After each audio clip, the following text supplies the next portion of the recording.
Welcome aboard, friends. You're now tuned into Fanfic TV. We're super excited to share today's story with you. What if the Hogwarts wards themselves screamed in agony when Harry crossed threshold at age 6 covered in 52 dark curses? If you enjoy what we do here, the best way to support us is by liking, commenting, and subscribing. We read every comment. Ready? Let's go! Chapter 1. The Screaming Stones. The mid-August evening had settled into a comfortable warmth over the Scottish Highlands, with just enough breeze to make the pennants atop Hogwarts towers dance lazily against the darkening sky. Albus Dumbledore sat at his desk, half-moon spectacles perched on his crooked nose as he reviewed the upcoming year's class schedules. The portraits of former headmasters dozed in their frames, and Fawkes preened contentedly on his perch. Peace, Dumbledore reflected, was such a fleeting thing. The first sign was subtle, a tremor that caused the delicate silver instruments on his shelves to chime discordantly. Fawkes lifted his head, feathers bristling as he let out a soft, questioning trill. "Yes, I felt it too," Dumbledore murmured, setting down his quill. The second sign was impossible to miss. A low moan, like wind through a vast canyon, rose from the very stones beneath his feet. The portraits stirred awake, their painted faces contorting in confusion. The moan deepened, swelled, then transformed into something Dumbledore had never heard in all his long years at Hogwarts. The castle screamed. It was no human sound, it was magic itself in agony, a wrenching cry that resonated through every enchanted stone, every bewitched beam, every spelled window. Dumbledore staggered to his feet as the scream tore through his mind, his very magic responding to the castle's distress. "Headmaster!" Finis Nigellus Black shouted from his portrait, hands clasped over his ears though the gesture was purely reflectional. The wards. Dumbledore was already moving, racing down the spiral staircase with a speed that belied his years. The Gargoyle Guardian leapt aside without password, itself trembling as the magical scream continued. In the corridors, the few summer residents, teachers preparing for term, elves maintaining the castle, were emerging in states of panic. Minerva McGonagall appeared at the juncture of hallways, her tall form rigid with tension, wand already drawn. "Albus!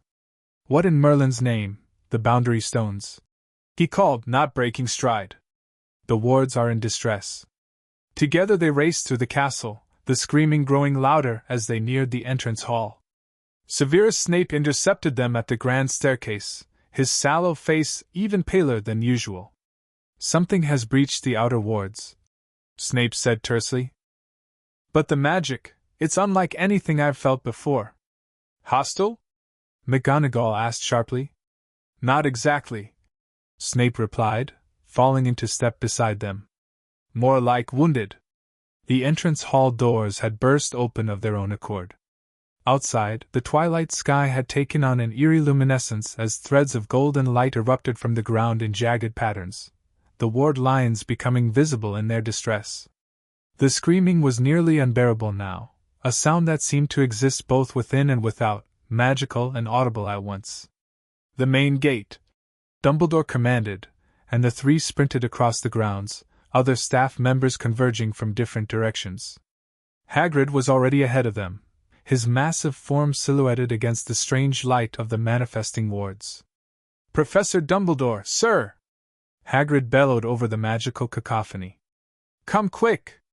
It's. The words failed him as they reached the gate. There, collapsed in a small heap just inside the boundary stones that marked Hogwarts' outermost ward line, lay a child. A child with unmistakable, unruly black hair. "Impossible!" whispered McGonagall, her hand flying to her mouth. Dumbledore knelt beside the tiny form. The boy couldn't have been more than 6 years old, dressed in oversized, tattered clothing.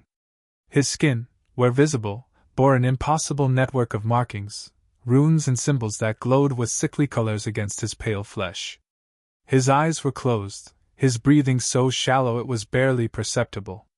But most disturbing was his magic. It pulsed around him in visible waves of conflicting energies, bright, pure light fighting against dozens of darker, malevolent forces that seemed to be devouring him from within. "Harry Potter!"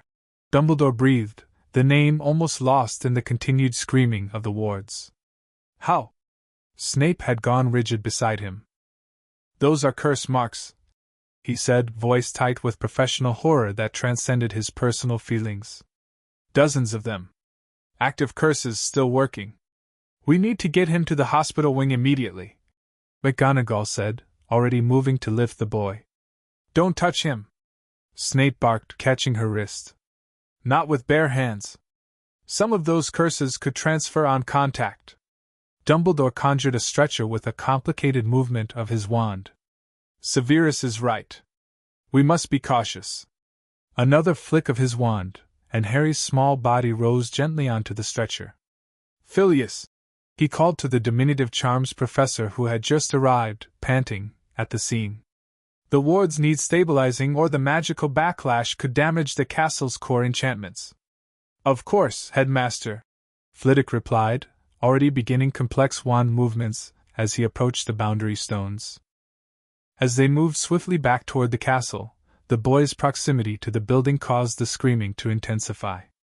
Portraits covered their ears, suits of armor rattled in agitation, and the very stones beneath their feet trembled.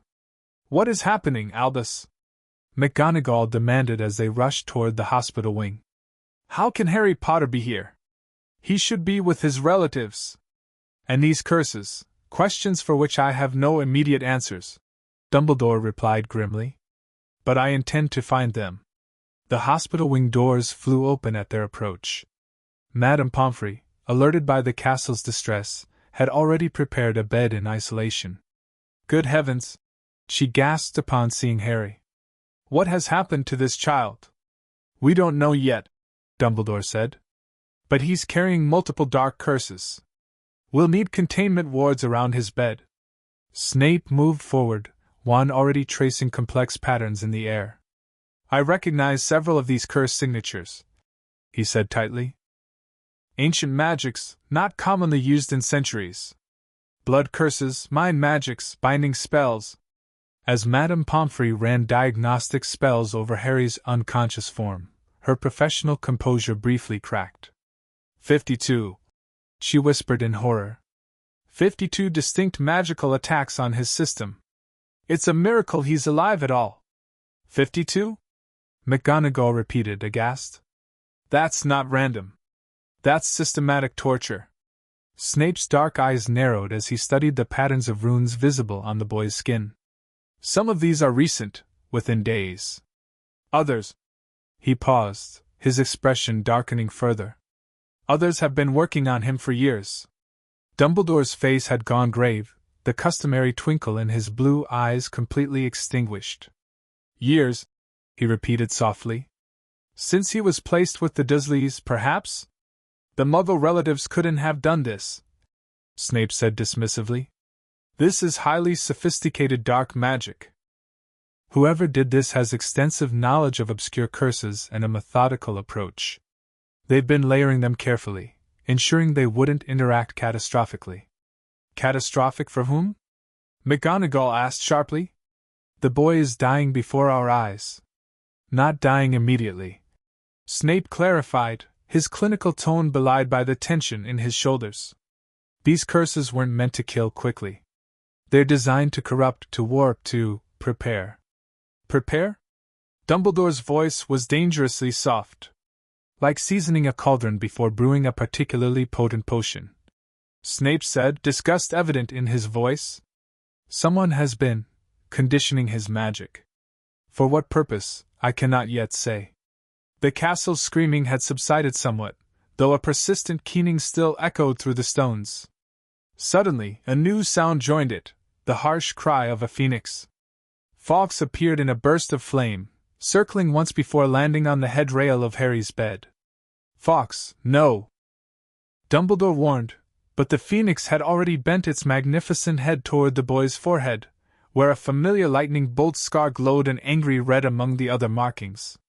A single pearly tear fell from the phoenix's eye onto the scar. The effect was immediate and alarming. Instead of healing, as phoenix tears should do, the tear sizzled against the curse mark like acid, causing Harry's unconscious form to arch in silent agony. Fawkes recoiled, letting out a confused, mournful cry. Even Phoenix tears cannot heal him. Dumbledore murmured. These curses are woven too deeply into his very essence. Then what can we do?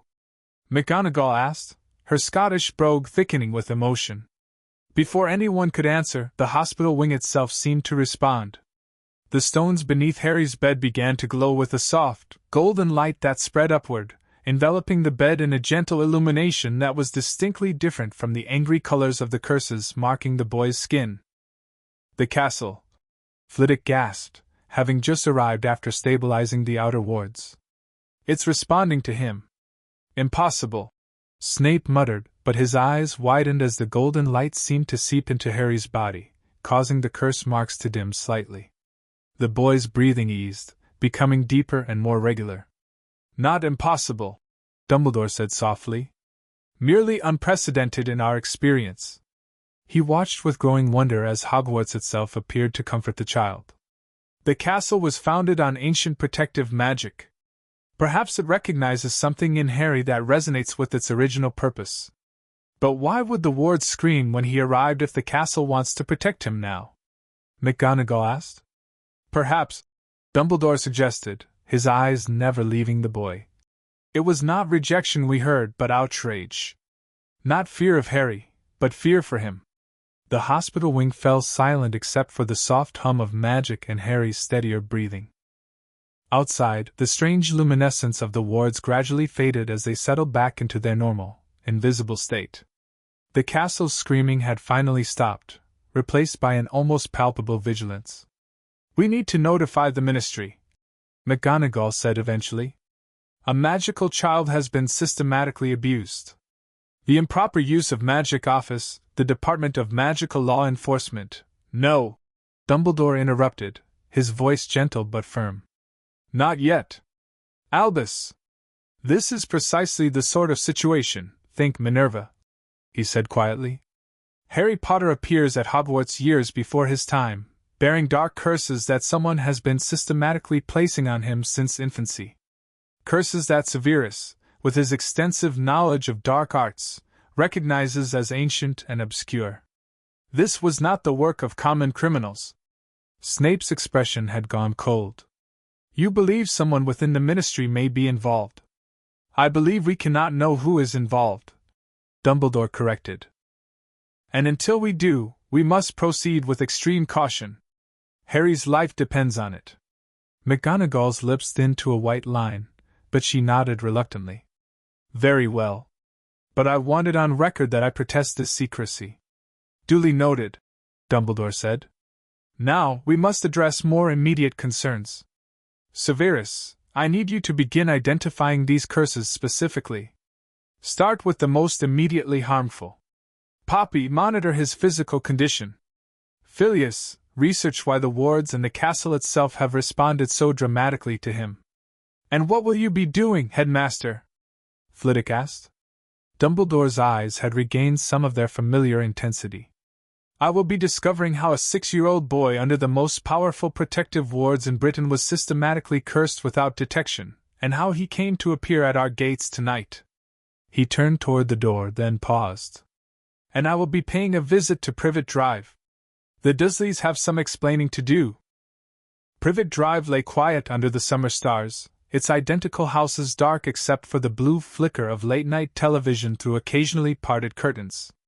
Number 4 stood just like its neighbors, neat garden, tidy driveway, not a hint that anything was amiss. Dumbledore operated directly onto the front step, no longer concerned with Muggle sensibilities. His usual colorful robes had been exchanged for a simple midnight blue set that blended better with the night, but he made no other concession to stealth. The protective wards he'd placed 5 years earlier still hummed around the property, undisturbed, intact, and showing no sign of the catastrophic failure their purpose would suggest. This, more than anything, troubled him deeply. A tap of his wand silenced any sound from within as he magically unlocked the door and stepped inside. The house was painfully ordinary, family photos showing a progressively larger blond boy, but none of the thin, dark-haired child who should have been raised alongside him. Dumbledore moved through the ground floor rooms silently, his unease growing with each space that showed no evidence of Harry's existence. Upstairs, he found 3 bedrooms, master, guest, and child, but again, no sign of a second boy. His wand movements became more precise, more intent, as he cast detection charms that would reveal traces of magic or recent presence. Nothing. A final room remained unchecked.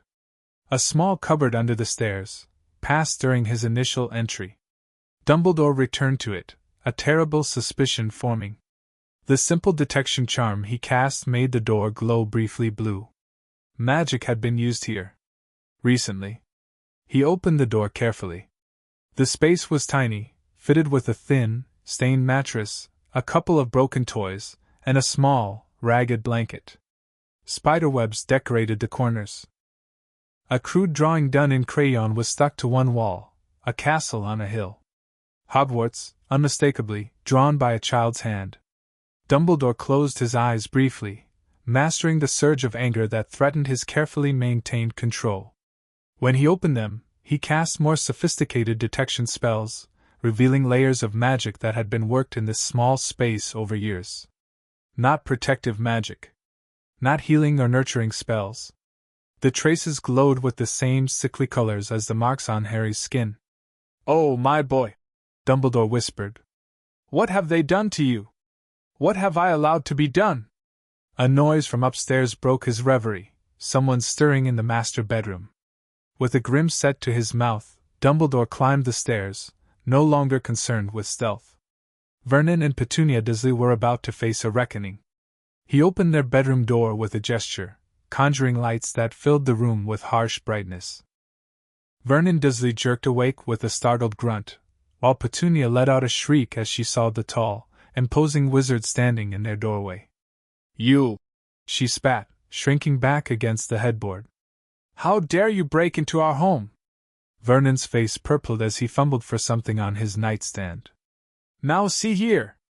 I'll call the police! Get out of my house, you freak! Where is Harry Potter?" Dumbledore asked quietly, his voice carrying more menace in its softness than any shout. The Dursleys exchanged a quick, nervous glance. "The boy ran away," Vernon blustered. "Ungrateful little wretch, after all we did for him. Do not!" Dumbledore interrupted, his magic causing the lights to flare brighter. "Insult my intelligence. A 6-year-old child did not simply run away. Especially not a 6-year-old child who has been kept in a cupboard and systematically cursed." Petunia's face drained of color. "We didn't curse him," she whispered. "We never, that wasn't us." "Then who?" Dumbledore demanded. "Who has had access to Harry? Who has been in this house?" Vernon's bluster faltered in the face of Dumbledore's cold fury. The man said he was checking the protections. He stammered. "Said he was one of your lot, making sure everything was working right. Had papers and everything." "What man? When?" "He came every few months," Petunia said, her voice thin. "Started visiting just after you left the boy with us. Said he was monitoring the situation. Paid us to let him examine the boy." "Paid you?" Dumbledore repeated, disgust evident in his tone. "You sold access to your nephew." "It wasn't like that," Vernon protested weakly. "He said it was necessary. Said the boy had to be prepared for his future, that it was all part of the plan."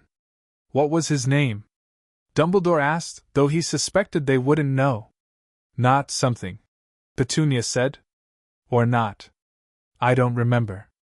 Dumbledore's eyes narrowed. The Knott family had connections to Voldemort, but this seemed too sophisticated, too long-term for a simple Death Eater revenge plot. "And tonight?" he pressed. "What happened tonight?" The Dursleys exchanged another glance. "He came again," Vernon said finally. "But different this time. Agitated. Said something had changed, that they needed to accelerate the process. He took the boy. Said he wouldn't be coming back." "Did he say where he was taking Harry?" "No," Petunia said. "Just that the boy's preparation was nearly complete." Dumbledore regarded them silently for a long moment, his magic filling the room with palpable pressure that made both Dursleys shrink further into their bed. "You have failed in every duty entrusted to you," he said finally. "You have betrayed your sister's memory, Petunia. You have endangered not only Harry but yourselves and your son with your greed and neglect. Now see here," Vernon began, but fell silent as Dumbledore raised his wand. "I place powerful protective magic on this house, anchored in the blood shared between Harry and Petunia. Magic that would have kept all of you safe from those who meant harm, if you had fulfilled your part by accepting him as family," Dumbledore continued. "You voided that protection the moment you treated him as less than your own. The moment you allowed others to harm him for profit." Fear flickered across Petunia's pinched face. "What does that mean for us?" "It means," Dumbledore said coldly, "that the protection is broken. And those who sought Harry may well return when they discover he is not where they left him." He turned to leave, then paused at the door.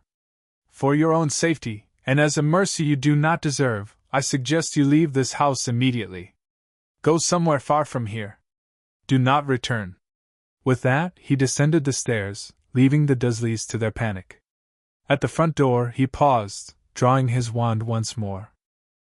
With precise movements, he dismantled the remaining traces of the protective wards he had placed 5 years earlier, wards that had been corrupted and subverted by whoever had been preparing Harry. As the last magical thread dissolved, Dumbledore felt a weight settle more heavily on his shoulders. He had failed Harry Potter. Failed Lily and James. His carefully constructed plans for the boys' safety had been turned against him through his own oversight and misplaced trust. But Harry was at Hogwarts now. And Albus Dumbledore would not fail him again. Dawn broke over Hogwarts in streamers of pink and gold, but the beauty went unappreciated by those gathered in the hospital wing. Harry Potter had not regained consciousness, though the castle's strange golden light continued to envelop him, seeming to hold the worst effects of the curses at bay. Severus Snape had not slept. Dark circles shadowed his already sallow features as he bent over a parchment covered in notations, cross-referencing yet another obscure tome on dark magic. Nearby, Madame Pomfrey monitored the boy's vital signs with grim professionalism, while Professors McGonagall and Flitwick conferred in low voices about the castle's unprecedented behavior. The doors opened to admit Dumbledore, his expression grave as he joined the gathered staff. "The Dursleys sold access to him," he said without preamble, "to a wizard claiming to be monitoring the protections I placed." McGonagall's expression hardened into something terrible. Those words failed her. "Indeed," Dumbledore agreed quietly. "They mentioned a name, possibly not, though they weren't certain." "Thaddeus not?" Snape asked sharply. "The elder?" "Perhaps. The description was vague, and likely the person used disguises or memory modifications," Dumbledore replied. "What matters is that someone has been systematically working dark magic on Harry since he was placed with the Dursleys, with a specific purpose in mind." "What purpose?" Flitwick asked, his normally cheerful face drawn with concern. "That," Dumbledore said, "is what we must discover. Severus, what progress have you made with identifying the curses?" Snape gestured to his notes. "I've catalogued 27 of the 52 so far.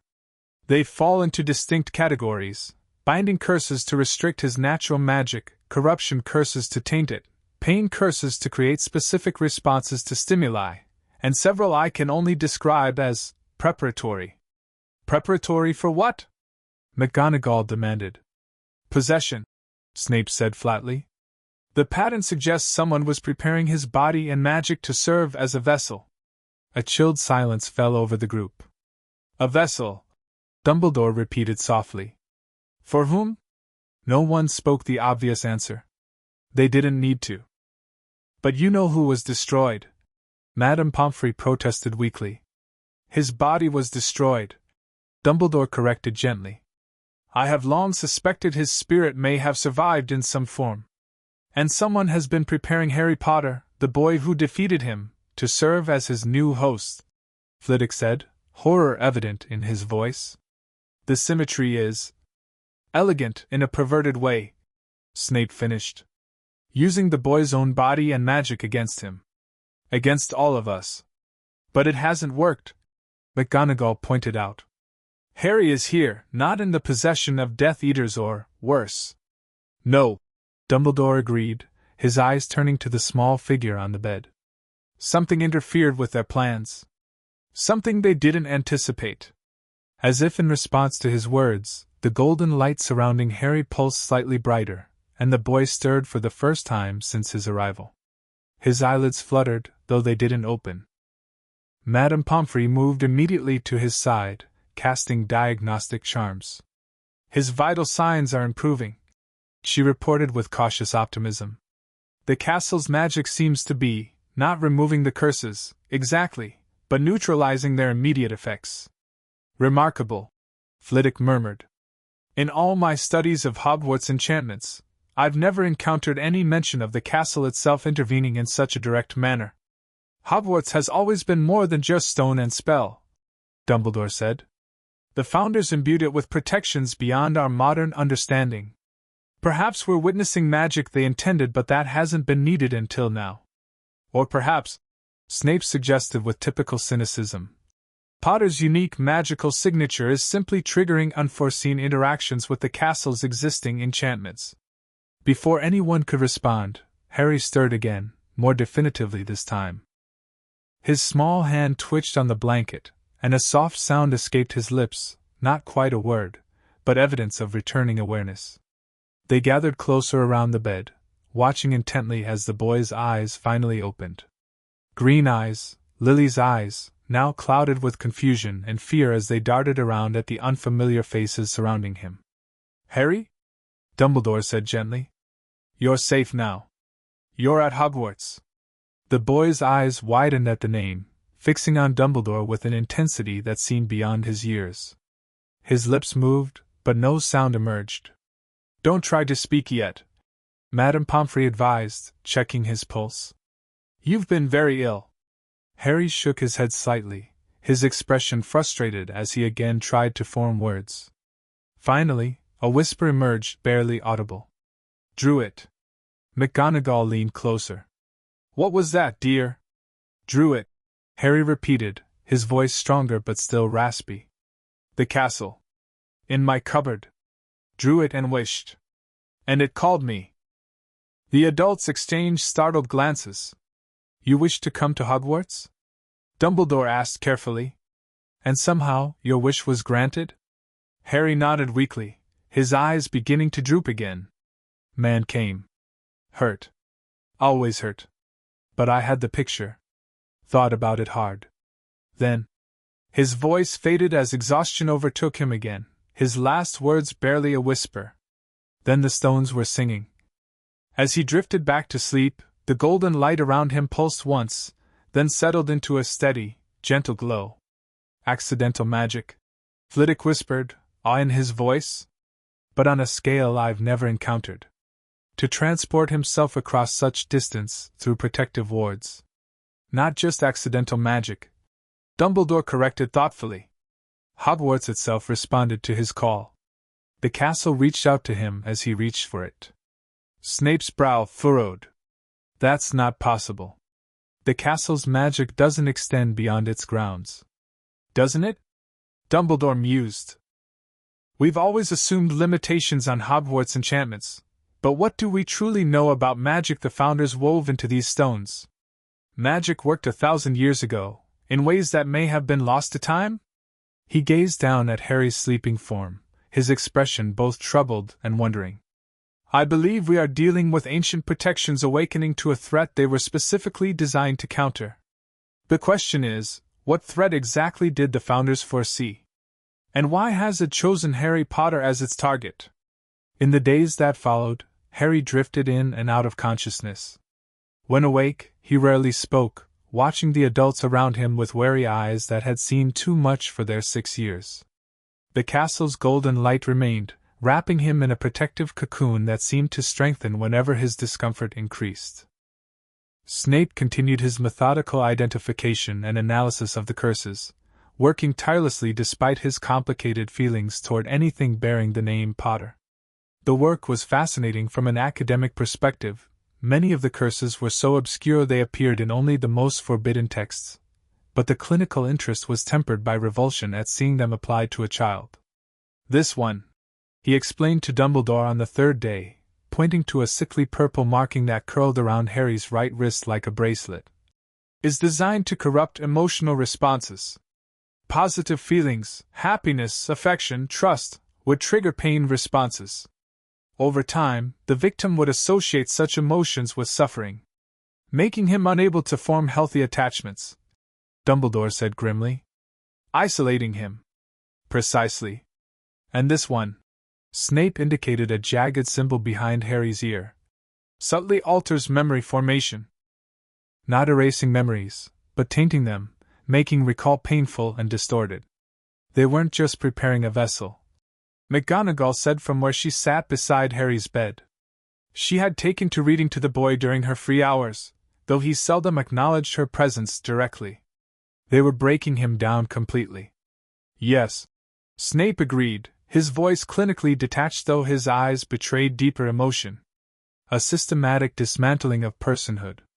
The perfect preparation for possession, leaving a shell with power but no will to resist." Harry's eyes had opened during this exchange, and though they hadn't been speaking directly to him, it became clear he was listening. His small hand moved to touch the purple mark Snape had identified, tracing its outline with a familiarity that suggested he'd been aware of its effects, if not its purpose. "Hurts to be happy," he whispered, the most he'd spoken since his brief awakening days earlier. "Tried to be good. Tried to be quiet. Still came." The three adults fell silent, their faces showing varying degrees of controlled horror at this simple confirmation of Snape's analysis. "Harry," Dumbledore said gently, moving closer to the bed, though careful not to touch the boy, "you don't have to be quiet here. And being happy will not hurt you, not anymore. Hogwarts is protecting you now." Harry's eyes moved to the golden light that still surrounded him. "Castle is nice," he said simply. "Sings to me. Not like the screaming before." "You can hear the castle singing?" Flitwick asked from the doorway, having arrived in time to catch this exchange. Harry nodded. "All the time. In my head. Like," he frowned, searching for words, "like when Aunt Petunia played the radio, but prettier. And it shows me things." "What sort of things, Harry?" Dumbledore asked, his interest sharpening. "Rooms. Halls. People who lived here before." Harry's voice grew slightly stronger as he warmed to the subject. "4 of them. They built it. Put their magic in the stones. For children like me. The founders." McGonagall breathed. "Godric, Helga, Rowena, Salazar," Harry recited, pronouncing the ancient names with surprising confidence. "They're still here, in the stones. Not like ghosts. More like echoes." The professors exchanged significant glances. This was far beyond what any of them had suspected about Hogwarts enchantments. "Harry," Dumbledore said carefully, "has the castle told you why it responded to you? Why it protects you now?" The boy was silent for a long moment, his young face scrunched in concentration as if listening to something they couldn't hear. Finally, he spoke, his voice taking on an oddly formal cadence unlike his previous childish speech. "The stones remember the sacrifices that built them. They recognize the same magic in me." He touched his lightning scar. "Mother's love. Life freely given. The oldest protection." His voice returned to its normal childish tone. "That's what the lady with the yellow dress said." "The nice one." "Helga Hufflepuff," Flitwick whispered. "He's communicating with impressions of the founders themselves." Snape looked skeptical, but didn't voice his doubts aloud. Instead, he returned to his notes with renewed intensity, adding this new information to his growing analysis. "Harry," Dumbledore said, "can you ask the castle something for us? Can you ask if it knows how to remove the curses safely?" Harry closed his eyes, his face going still in concentration. The golden light around him pulsed rhythmically, almost like a visual representation of a conversation they couldn't hear. After several minutes, his eyes opened again. "Not yet," he said simply. "They're too deep. Tangled with my magic. He hesitated, then added with a child's directness. Might kill me to pull them out. McGonagall made a small, distressed sound, but composed herself quickly. Then what can be done? Harry's gaze moved to Snape, fixing on him with uncomfortable intensity. The dark man knows. He has to find the pattern. The curses make a spell? Altogether? Snape stiffened. A meta-spell, he said slowly. Of course. They're not 52 separate curses. They're components of a single, massive working. His expression shifted as the implications became clear. That would explain why they can't be removed individually. They're designed to function as a unified system. Which means, Dumbledore concluded, that understanding the complete pattern is essential before we can hope to dismantle it.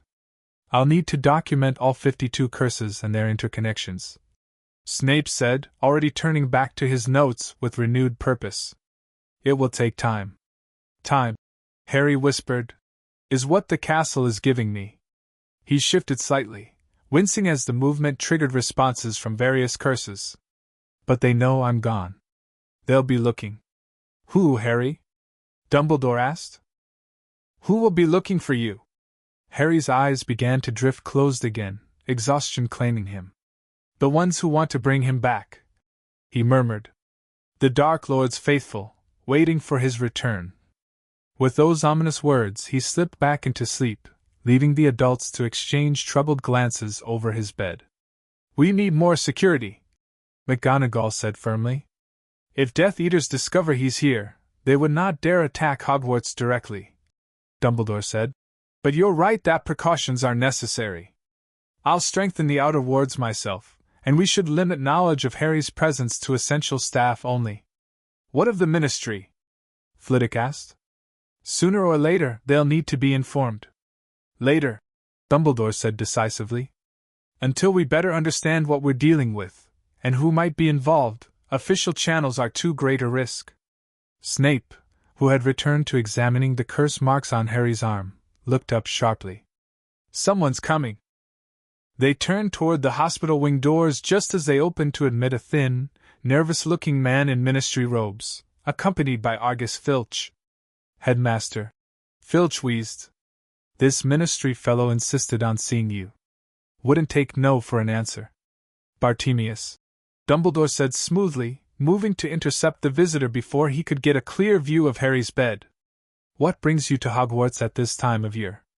Bartemius Crouch Sr., head of the Department of International Magical Cooperation, looked uncharacteristically flustered. Unusual magical activity, Dumbledore. Massive surge detected 3 nights ago, centered on Hogwarts. The improper use of Magic Office flagged it, and given the unusual nature, it was escalated to my attention. Ah, Dumbledore said pleasantly. A simple explanation.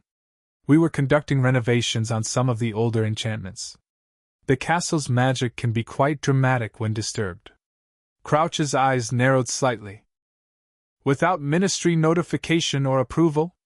Internal educational matters don't require ministry oversight, Bartemius. Dumbledore reminded him gently. But I apologize for any alarm caused. Crouch didn't look convinced. His gaze moved past Dumbledore, taking in the unusual gathering of senior staff and the partially visible golden glow around a hospital bed. What's happening here? He demanded.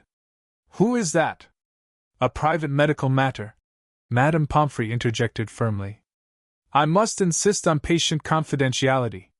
Crouch took a step toward the bed, but found his path blocked by Professor McGonagall, whose stern expression brooked no argument. The hospital wing is not open to visitors, Mr. Crouch, she said crisply. If you have official business with the headmaster, I'm sure his office would be more appropriate. For a moment, Crouch looked as though he might push the issue, but something in the united front presented by the Hogwarts staff made him reconsider. Very well, he said stiffly. But the ministry will require a full report on whatever enchantment work triggered those magical sensors, Dumbledore. The readings were unprecedented. Of course, Dumbledore agreed affably. I'll prepare something suitable. With a last suspicious glance around the hospital wing, Crouch allowed himself to be escorted out by Filch, who shot a curious look back at the mysterious patient before closing the doors behind them. That, McGonagall said quietly, was too close. Crouch may be rigid, but he's not stupid. He'll have questions. Indeed, Dumbledore agreed. And he won't be the last. We need to accelerate our efforts to understand what's been done to Harry and how to counter it. Snape was already back at work, his quill moving rapidly across parchment as he documented yet another curse marking. I've identified 35 distinct curses so far, he reported without looking up. Given the boy's theory of a meta-spell, I'm beginning to see potential pattern elements. If I can identify the underlying arithmetic structure. Do what you can, Severus, Dumbledore said. In the meantime, I believe it's time I consulted some old friends who may have relevant expertise. He gazed thoughtfully at Harry's sleeping form. And perhaps we should consider bringing in a curse breaker. This is beyond standard medical countermeasures. Bill Weasley is showing great promise at Gringotts, McGonagall suggested. And the Weasleys' loyalty is beyond question. A good suggestion, though his youth and relative inexperience are concerns for something this delicate. Dumbledore mused. Perhaps. He was interrupted by a soft chime from one of the silver instruments he'd brought from his office to the hospital wing. The delicate device puffed a small cloud of purple smoke, forming briefly into the shape of a phoenix before dissipating. The outer wards, he said sharply. Someone is testing them. McGonagall was on her feet immediately, wand drawn. Death Eaters? Unlikely to be so bold, but we can't take chances. Dumbledore's own wand was already in hand, his casual demeanor replaced by alert readiness. Phileas, stay with Harry. Severus, Minerva, with me. As they moved swiftly toward the entrance hall, Snape asked, Could the boy's captors have tracked him so quickly?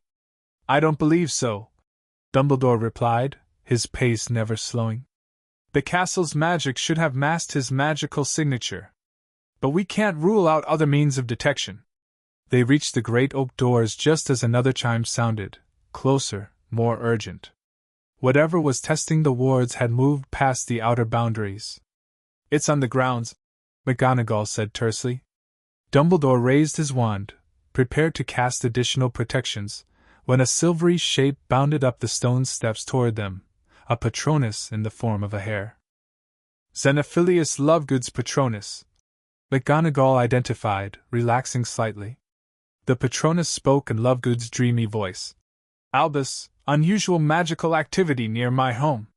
Strangers asking questions about Hogwarts. Mentioned the boy who lived. Luna sensed something. Coming to warn you. The Patronus dissolved just as a disheveled figure appeared at the edge of the forbidden forest, moving quickly toward the castle. Xenophilius Lovegood's distinctive white blonde hair was visible even at a distance. Let him approach, Dumbledore instructed, though he didn't lower his wand. But be vigilant. We can't be certain it's truly him. They waited as Lovegood made his way to the steps, his robes askew and his normally vague expression replaced by genuine concern. Albus, he panted as he reached them. Thank goodness. They came to the village first, asking questions. When no one knew anything, they started going house to house. Who's Xenophilius? Dumbledore asked sharply. Men in cloaks. Not Death Eaters, no masks, no dark marks that I could see.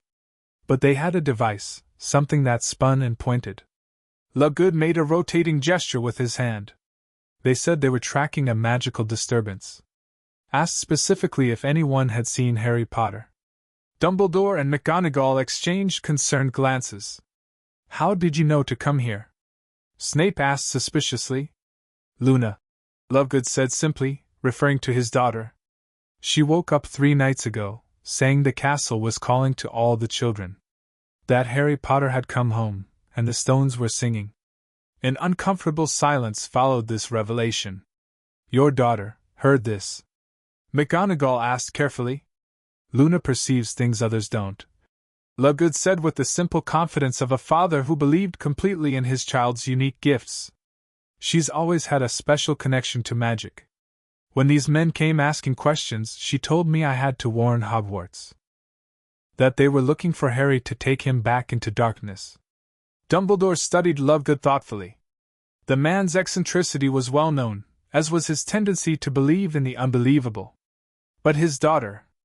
How old is Luna now, Xenophilius? He asked. 5. Lovegood replied. Nearly 6. The same age as Harry. McGonagall murmured. Would you permit me to speak with her? Dumbledore asked. Her insights might prove valuable. Lovegood hesitated briefly, his protective instincts warring with his trust in Dumbledore. She's at home with Pandora. I told them to seal the house until I returned. A wise precaution. Dumbledore approved. Perhaps tomorrow, then, when it's safer. In the meantime, we should investigate these strangers. Severus, would you accompany Xenophilius back to Ottery St. Catchpole and observe these men? Do not engage unless necessary. Snape nodded curtly, though he looked less than pleased at being paired with the eccentric publisher. Minerva, please inform Filius of these developments. I will strengthen the castle's wards. Dumbledore turned back to Lovegood. Thank you for your warning, Xenophilius. It may prove more important than you know. As Snape and Lovegood departed, and McGonagall returned to the hospital wing, Dumbledore remained on the steps, gazing out over the grounds. The peaceful summer evenings seemed at odds with the gathering threat he sensed. Harry Potter's unexpected arrival had set events in motion that would have far-reaching consequences. The boy's revelation about the castle's sentience, the systematic cursing, the apparent involvement of Death Eaters or their sympathizers, all pointed to a coordinated effort with a specific, terrible purpose. And now, it seemed, other children might be involved somehow. Luna Lovegood had heard the castle's call. Were there others? And what did it mean? Dumbledore raised his wand, beginning the complex spell work to reinforce Hogwarts' ancient protections. As he worked, he could feel the castle responding, its magic rising to meet his own with an eager intensity he never experienced before in all his years as headmaster.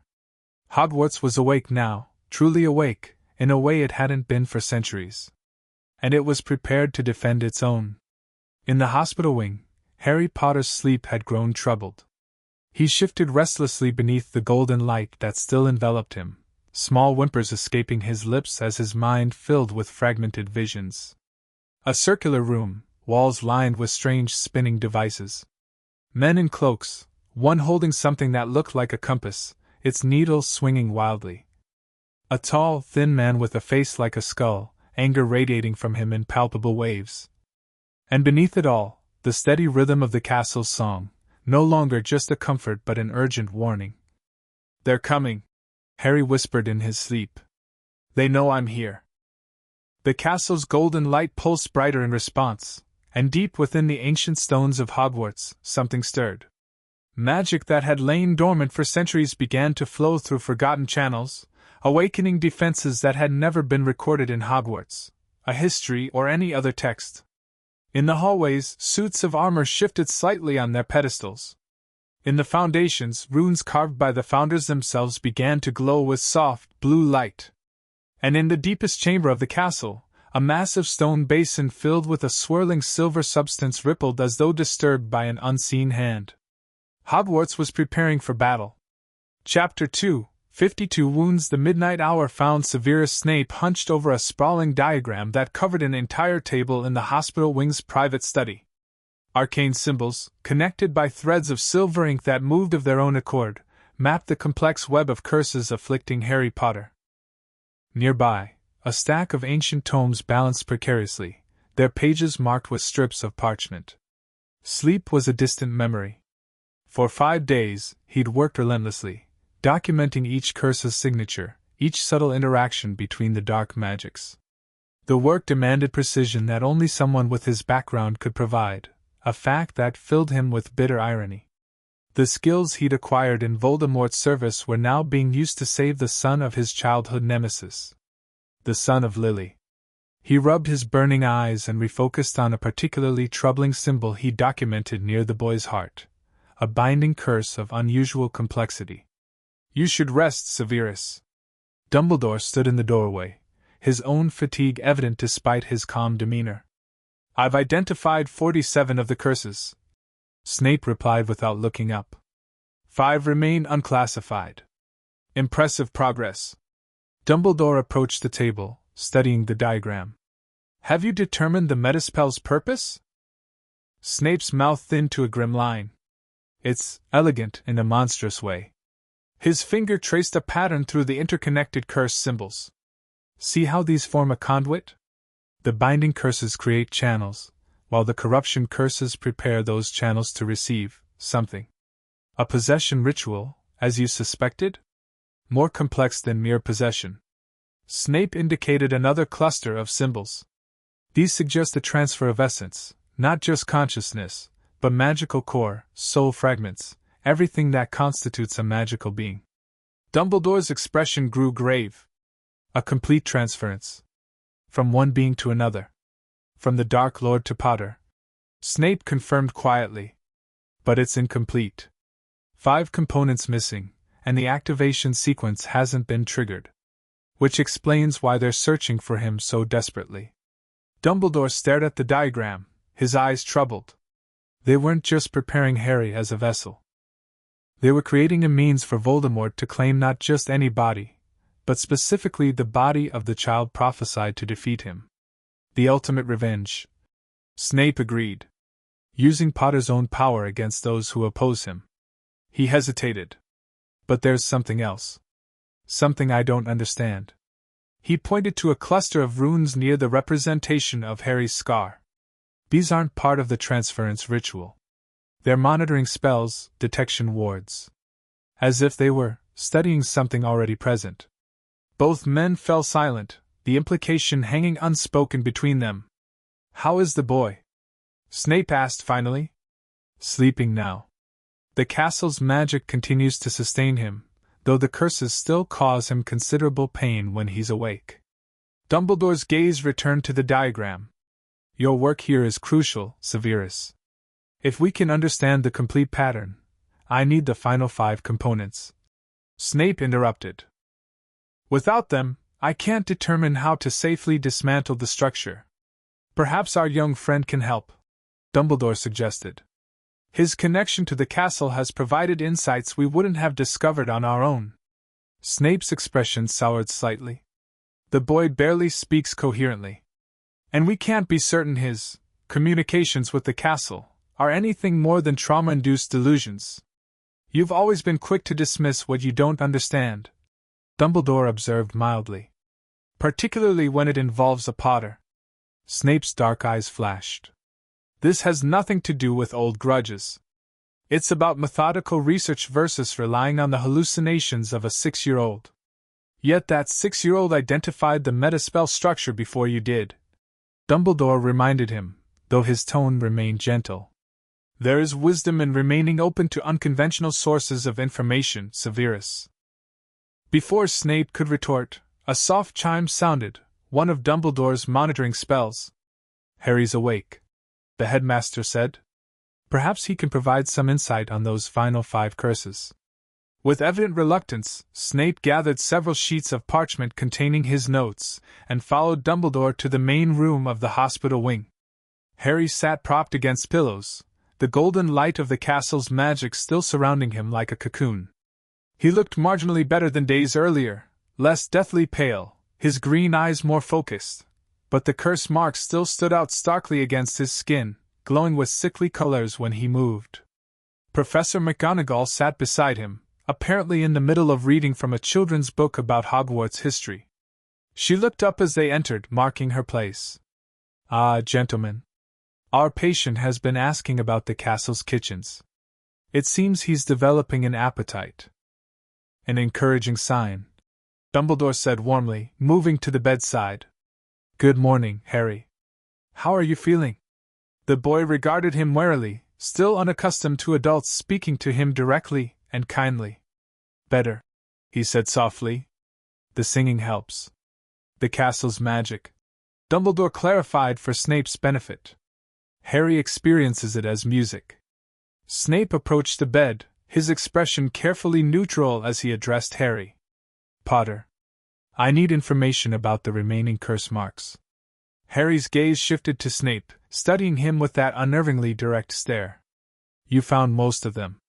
The dark ones. 47. Snape confirmed. 5 remain unidentified. Harry's small hand moved to his lightning bolt scar. 1 is here. The oldest one. From when I was a baby. Snape exchanged a quick glance with Dumbledore. Yes, that's one of the unknowns. Can you tell me about the others? Harry closed his eyes, seeming to concentrate. The castle's golden light pulsed gently around him. 1 is inside, he said finally. In my blood. It moves.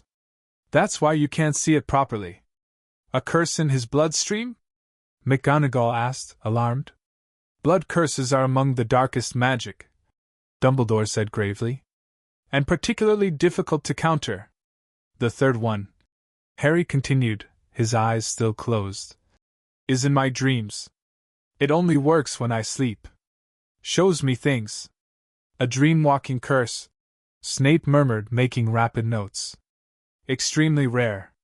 Allows external access to the victim's subconscious. The fourth is... Harry frowned, struggling. It's not a curse exactly. It's a seed. A seed? Snape repeated skeptically. Harry nodded, opening his eyes. Planted magic. To grow later. When I'm older. A developmental curse component. Dumbledore translated. Designed to manifest at a specific age or developmental milestone. And the fifth? Snape pressed. Harry's expression became troubled. The fifth is not mine. The adults exchanged confused glances. What do you mean, not yours? McGonagall asked gently. It doesn't belong to the pattern. It's different. Older. Harry struggled visibly to articulate what he sensed. The castle says it's watching? Always watching. A heavy silence fell over the room. A surveillance spell, Snape said finally. But not part of the meta-spell structure. Placed by someone else, perhaps. Dumbledore suggested. Or for a different purpose than the others. Harry nodded, seemingly relieved they understood. The man with the silver hand put it there. Long ago. Snape's head jerked up. Silver hand? Are you certain? That's what the castle showed me, Harry said simply. Dumbledore's expression had grown very serious. Peter Pettigrew lost a finger when he faked his death, but he never had a silver hand in any account I know of. The boy could be confused. McGonagall suggested. Mixing memories with dreams. Perhaps. Dumbledore agreed, though he didn't sound convinced. In any case, this information gives us more to work with. Thank you, Harry. Snape was already scribbling furiously on his parchment, muttering under his breath as he incorporated this new information into his analysis. Harry, Dumbledore continued, there's something else we'd like to ask you about. A girl named Luna Lovegood seems to have heard the castle when it called to you. Do you know why that might be? Harry's expression brightened slightly. Luna, he repeated, as though the name itself was pleasant to say. She's one of the others. Others? McGonagall asked. The castle didn't just call me. Harry explained, speaking with more animation than they'd yet seen from him. It called to all the special ones. The ones who can hear the stones. And who are these special ones? Dumbledore asked carefully. Harry shrugged slightly. Children with gifts. Luna sees things most people can't. There's a boy who talks to plants. A girl who dreams true dreams. He hesitated, then added, the castle says we're needed. Needed for what? Snape asked sharply. Harry's newfound animation faded, his expression becoming guarded again. I don't know. Not exactly. The stones sing, but they don't always use words I understand. Dumbledore exchanged a significant look with McGonagall. It seems we should definitely speak with young Luna, he said. And perhaps identify these other children Harry mentions. Before anyone could respond, Madame Pomfrey bustled in, carrying a tray with a light breakfast for Harry. That's quite enough questioning, she said firmly. My patient needs nourishment and rest, not an interrogation. She set the tray on Harry's lap, fussing with his pillows. The boy stared at the food with wide eyes, as though surprised to be served a normal meal. "May I really eat all of this?" he asked quietly.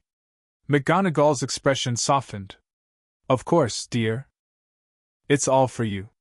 The simple statement brought home yet again what Harry's life must have been like with the Dursleys. As he cautiously began eating, Dumbledore motioned for the others to join him at the far end of the hospital wing. "This connection between Harry and other magical children is unexpected," he said in a low voice, "as is the castle's apparent awakening. You believe there's truth to the boy's claims?" Snape asked skeptically. "I believe Harry is experiencing something genuine," Dumbledore replied. "Whether it's precisely what he believes it to be remains to be seen. The Lovegood girl did know he was here," McGonagall pointed out, "without any conventional means of learning that information." "Indeed." Dumbledore stroked his beard thoughtfully. "I had planned to visit the Lovegoods today, but now I wonder if we should bring Luna here instead. If she truly shares Harry's connection to the castle, their interaction could be revealing. And potentially dangerous," Snape cautioned. "We still don't know the full extent of the boy's condition or how it might affect others. The castle's magic seems to be containing the worst effects of the curses," McGonagall said. "And if these children are somehow meant to help Harry, a brief, supervised visit," Dumbledore decided, "with appropriate precautions." "And what of the other children Harry mentioned?" McGonagall asked. "One mystery at a time, I think," Dumbledore replied with a faint smile. "For now, Severus should continue his work on the metaspell analysis, incorporating what we've learned about the final 5 components. Minerva, I'd like you to review the Book of Admittance, see if you can identify magical children with unusual abilities who might match Harry's descriptions." "And you, Albus?" McGonagall asked. "I think it's time I consulted with an old friend who knows more about ancient magical artifacts and protections than perhaps anyone else alive." His eyes twinkled briefly. "Nicholas has always had a particular interest in Hogwarts' founding enchantments." The Lovegood home looked like a giant chess rook rising from the hillside near Ottery St. Catchpole. Whimsical wind chimes and strange ornaments decorated the garden, while magical plants of dubious legality grew in haphazard patterns. Xenophilius greeted Dumbledore at the door, dressed in vibrant yellow robes that matched his daughter's sundress. "Headmaster, we've been expecting you. Luna said you'd come today to talk about the Singing Stones." "Did she indeed?" Dumbledore replied, smiling gently at the small girl hiding partially behind her father's legs. "Hello, Luna. Thank you for agreeing to speak with me." Luna Lovegood stepped forward, her large silver eyes studying him with disconcerting directness. Unlike most 5-year-olds, she showed neither shyness nor exuberance, only a calm, dreamy curiosity. "You want to know about Harry," she said matter-of-factly. "And why I can hear what he hears." "I do," Dumbledore acknowledged. "It's a very special ability." "It's because of the Whispering Veil," Luna explained, as though this were obvious. "I went through it when I was little. So did Harry, though he doesn't remember. That's why we can hear the stones singing." Xenophilius nodded sagely. "My wife's research. Luna accidentally wandered through an experimental portal when she was 3. Nothing happened at the time, but she's been different since then. Sees things. Knows things." Dumbledore regarded the girl with increased interest. "And what do the stones tell you, Luna?" "That Harry needs help. That we all need to gather at the castle." Her dreamy expression became momentarily fierce. "That bad people want to use children for bad things, and the castle won't allow it anymore." "I see." Dumbledore knelt to her level. "Would you like to visit Hogwarts, Luna? To meet Harry?" Luna nodded solemnly. "I've been waiting for you to ask." "I packed a bag." She held up a small, colorful satchel. "I put in my special things to help Harry feel better." "That's very thoughtful," Dumbledore said warmly. "With your father's permission, we could go now." "Oh, I'll be coming too," Xenophilius said quickly. "Luna doesn't go anywhere without me or her mother." Of course, Dumbledore agreed. Though I should warn you that Harry is recovering from a difficult experience. He may not be ready for extensive interaction. Luna shook her head. Harry wants to meet the others. The castle told him about us. She tilted her head, as if listening to something. He's in pain, but he's less afraid now. The shadows aren't as dark around him. Dumbledore exchanged a glance with Xenophilius, who merely shrugged as if to say, this is normal for her. Very well, Dumbledore said. If you're both ready, we'll travel by Portkey. It's the safest method under the circumstances. He produced a silver pocket watch, tapping it with his wand to activate its Portkey enchantment. Luna took hold without hesitation, her father following suit with a protective arm around her shoulders. The familiar hook behind the navel sensation took them, and moments later they landed gently in the Hogwarts courtyard. Luna immediately looked up at the castle, a smile of recognition spreading across her face. Hello, she said softly to the ancient stones. Thank you for singing to me. And to Dumbledore's astonishment, a warm breeze suddenly swept through the courtyard, ruffling Luna's hair like an affectionate caress. The castle's magic had responded to her greeting. Fascinating, he murmured. Clearly, Harry wasn't the only one with a special connection to Hogwarts. As they entered the castle, Luna walked with complete confidence, as though she knew exactly where she was going despite never having visited before. She led them unerringly toward the hospital wing, taking shortcuts through corridors that even some seventh years didn't know about. The castle is showing her the way, Xenophilius explained proudly. Just like it does in my dreams sometimes. When they reached the hospital wing, they found Harry sitting up in bed, looking expectant. The golden light around him pulsed slightly brighter as Luna entered. Luna, he said simply, a small smile appearing on his face. Harry, she replied with equal familiarity, as though they were old friends meeting after a brief separation. Without hesitation, she approached his bed, seemingly untroubled by the visible curse marks on his skin or the strange golden light surrounding him. Madame Pomfrey made a move to stop her, concerned about potential magical interactions, but Dumbledore gently held up a hand. Let's see what happens, he murmured. Luna stopped at Harry's bedside, studying him with her peculiar silver gaze. You have rackspurts around your head, she announced, and noggles in your scar.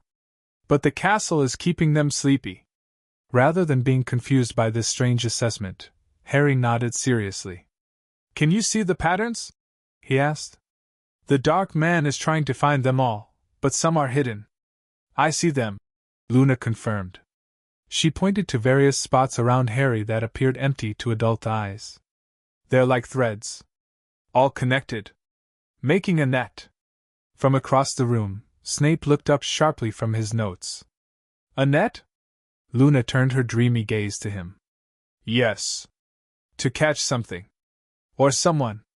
She turned back to Harry. May I show you what I brought? Harry nodded, and Luna opened her small satchel, pulling out a collection of odd items, a butterbeer cork on a string, a strange blue feather, several colorful stones, and what looked like a crude handmade dream catcher. This is for keeping bad dreams away, she explained, hanging the dream catcher on the bedpost. And these are protection charms. She arranged the stones around his pillow. The feather is from a jobberknoll. They're silent until they die, then they repeat everything they've ever heard.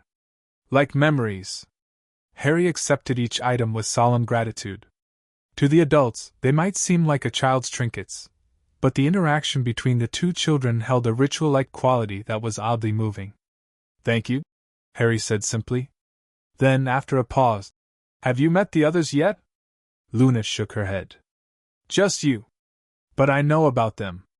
The castle shows me sometimes. The boy who talks to plants, Harry recalled. And the girl who dreams true dreams. And the twins who share one magic, Luna added.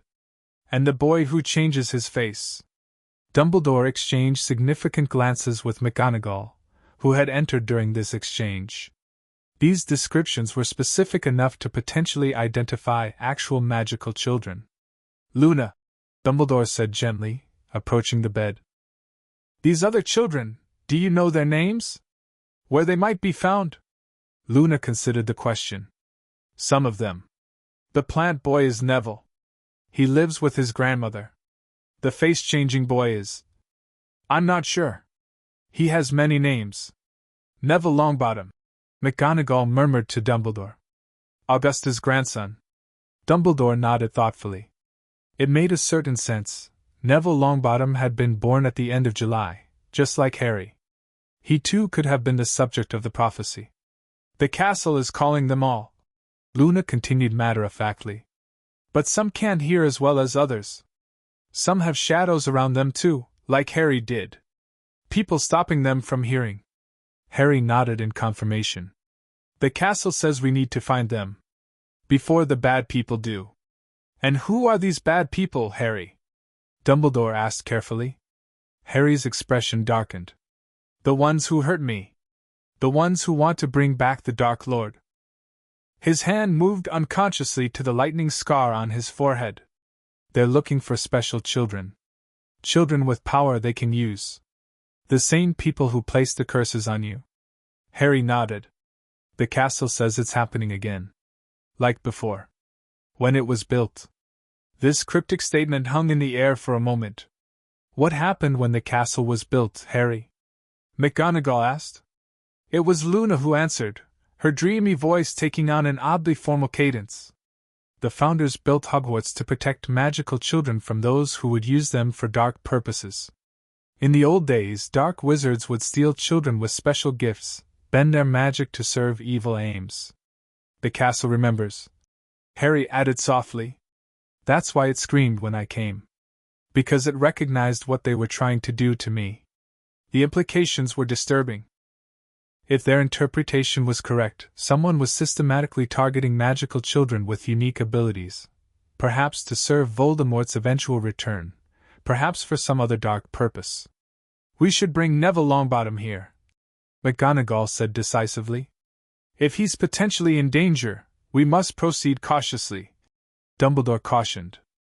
Bringing multiple magical children to Hogwarts during summer would attract unwanted attention. And we still don't fully understand what's happening here.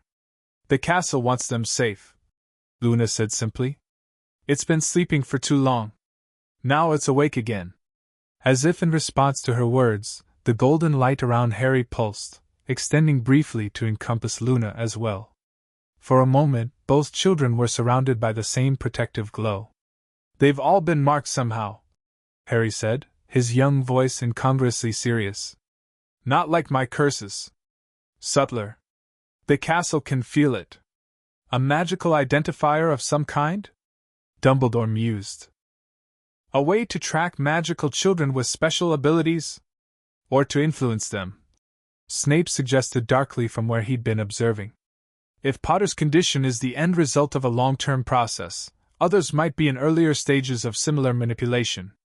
The adults fell silent, contemplating the horrifying possibility that Voldemort's supporters had been systematically identifying and influencing powerful magical children for years. We'll need to investigate discreetly, Dumbledore decided. Check on the children Luna and Harry have identified without raising alarms. And in the meantime? McGonagall asked, nodding toward Harry and Luna, who had fallen into quiet conversation, seemingly oblivious to the adults' concerns. In the meantime, Dumbledore replied, we continue our work to understand and counter the curses affecting Harry. And perhaps... He watched as Luna showed Harry how to arrange the colorful stones she'd brought into a specific pattern. Perhaps we should allow these two to help in that process. Their understanding of what's happening seems to transcend conventional magical theory. Xenophilius, who had been watching the children with a father's proud but concerned eye, approached Dumbledore. Luna has always been special, he said quietly. Her mother and I have tried to protect her, to keep her abilities private. If what the children are saying is true, if someone is targeting magical children with unique gifts, then others might be in danger as well. We'll take every precaution, Dumbledore assured him. Starting with strengthening the protections around your home. If Luna is as connected to these events as she seems, her safety is paramount. Across the room, Luna had taken out a small, worn sketchbook and was showing Harry drawings she'd made, strange, swirling patterns that bore an uncanny resemblance to the magical diagrams Snape had been constructing to map Harry's curses. "She's been drawing those for months," Xenophilius said, following Dumbledore's gaze. "Pandora thought they might relate to the ancient rune system she studies, but they don't match any known magical language." Snape had noticed the drawings too, and approached with uncharacteristic hesitation. "Miss Lovegood," he said, his tone carefully neutral, "may I see your drawings?" Luna looked up at him with her unsettling silver gaze. "They're the curse patterns," she said simply. "I drew them when the castle showed them to me in dreams." She handed him the sketchbook. Snape opened it and froze, his expression shifting from skepticism to shocked recognition. The pages contained detailed renderings of magical configurations that perfectly matched components of the metaspell structure he'd been painstakingly documenting. "Impossible," he breathed. "These are exact matches for Potter's curse matrix." "Drawn months ago, you say?" Xenophilius nodded. "Luna has always had prophetic tendencies. Gets it from her mother's side." Snape turned the pages with increasing disbelief. The final drawing showed a completed pattern, all 52 curse components arranged in their proper configuration, including the 5 he hadn't yet been able to fully document. This is the complete metaspell structure," he said, looking up at Dumbledore. "With all components properly mapped. The castle showed me," Luna explained patiently, as though speaking to someone very slow to understand. "So we could help Harry." Dumbledore's eyes twinkled briefly. "It seems, Severus, that our unconventional sources of information have proven valuable after all." Snape's scowl couldn't quite mask his professional fascination. "If these drawings are accurate, they could significantly accelerate our understanding of the curse matrix." "The castle wants Harry better," Luna said simply. "It wants all of us safe. That's why it's helping." The matter-of-fact way she spoke of Hogwarts as a sentient entity was still jarring to the adults, but increasingly difficult to dismiss as mere childhood fancy. The evidence of the castle's direct intervention was becoming too substantial. "Very well," Dumbledore said decisively. "Let us make use of all resources available to us. Severus, work with Luna's drawings to complete your analysis. Minerva, arrange discreet observation of the Longbottom boy, without alarming Augusta, if possible. I will continue my consultations with Nicholas regarding the castle's awakening." He turned to Xenophilius. "With your permission, I'd like Luna to spend more time with Harry. Their connection appears beneficial to both of them, and her insights may prove crucial to our efforts." "Of course," Xenophilius agreed readily. "Though I'll need to discuss arrangements with Pandora. Perhaps we could stay in the village for a time? The Hog's Head has rooms, I believe." "I think we can provide more comfortable accommodations than Aberforth's establishment," Dumbledore said with a small smile. "There are guest quarters within the castle that would be suitable for your family." As the adults made arrangements, Harry and Luna continued their quiet conversation, their heads bent together over Luna's drawings. To anyone watching, they might have appeared to be simply two children sharing secrets. If one ignored the golden light that still surrounded Harry, the visible curse marks on his skin, and the occasional strange phenomena that occurred around them, quills floating momentarily, the lights dimming and brightening in rhythm with their whispers, the very stones beneath their beds seeming to hum with sympathetic magic. Hogwarts was listening to its children, and it had more to tell them. Augustus Rookwood had always prided himself on patience. It was what had made him such an effective unspeakable before his true allegiances were discovered. It was what had kept him sane during his years in Azkaban. And it was what would make him indispensable to the Dark Lord upon his inevitable return. Patience, and meticulous attention to detail. The wizard pacing before him possessed either quality, which was why Rookwood found himself increasingly irritated as he calibrated the delicate instrument in his hands, a device of his own creation, designed to detect specific magical signatures. "It makes no sense," Bartemius Crouch Jr. hissed, his movements jerky with agitation. "The boy couldn't have simply vanished. The tracking charms were embedded years ago, regularly reinforced. We should be able to find him. The signature is being masked, Rookwood replied calmly, adjusting a small dial on the device. Interfered with by another magical source. Powerful. Ancient. Dumbledore.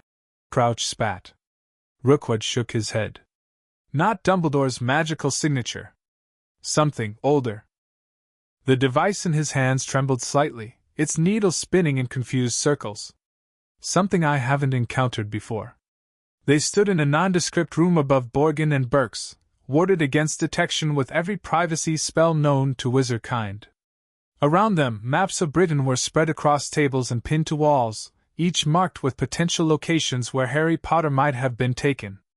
If we can't track him directly, we need to try another approach. Rookwood continued, setting down the device.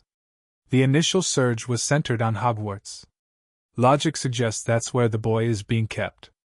We can't exactly walk into Hogwarts and search the place, Crouch said irritably, his tongue darting out to lick his lips in the nervous tic he'd developed since Azkaban. No, Rookwood agreed. But we have other resources. Supporters in the Ministry. Sources close to Dumbledore. Snape, Crouch suggested with distaste. Unreliable, Rookwood dismissed. Too close to Dumbledore now.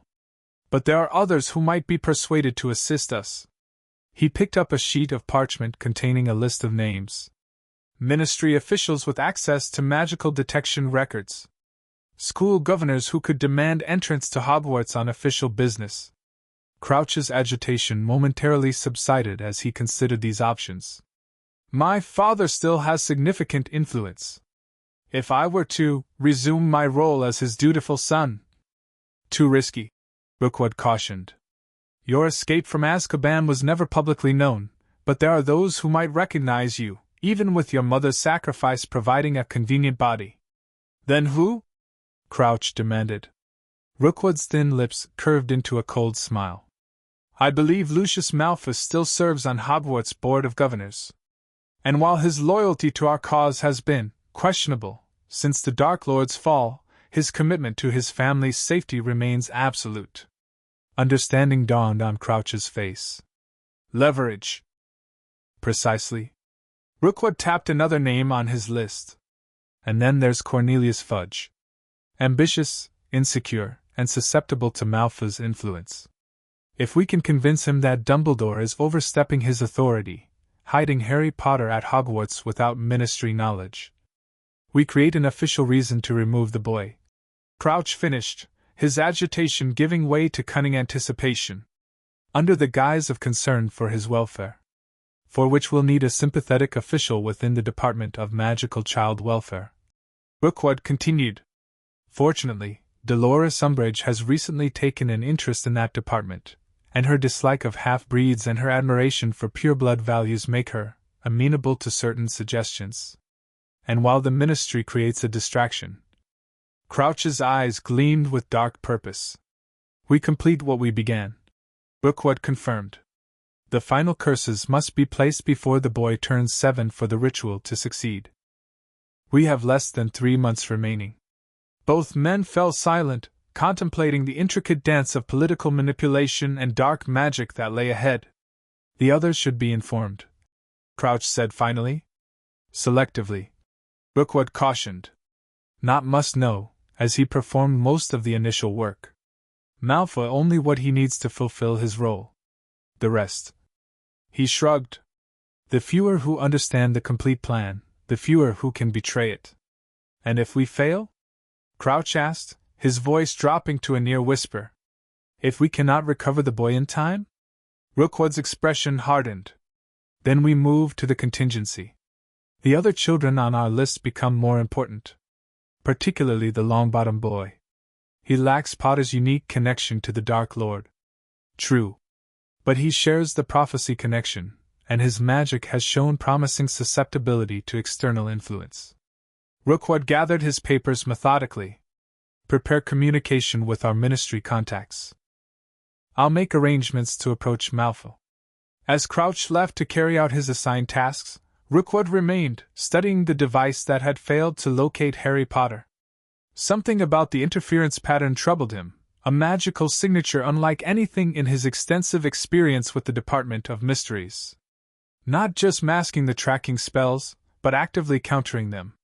Not just hiding the boy, but protecting him with intent. If Hogwarts itself was somehow involved, as the evidence suggested, then they faced a complication that hadn't been factored into their carefully constructed plans. The ancient magic of the castle was poorly understood even by those who had spent decades studying it. For the first time since the boy's disappearance, Rookwood felt a flicker of genuine concern. But like all obstacles, this one would be analyzed, understood, and overcome. The Dark Lord's return demanded nothing less.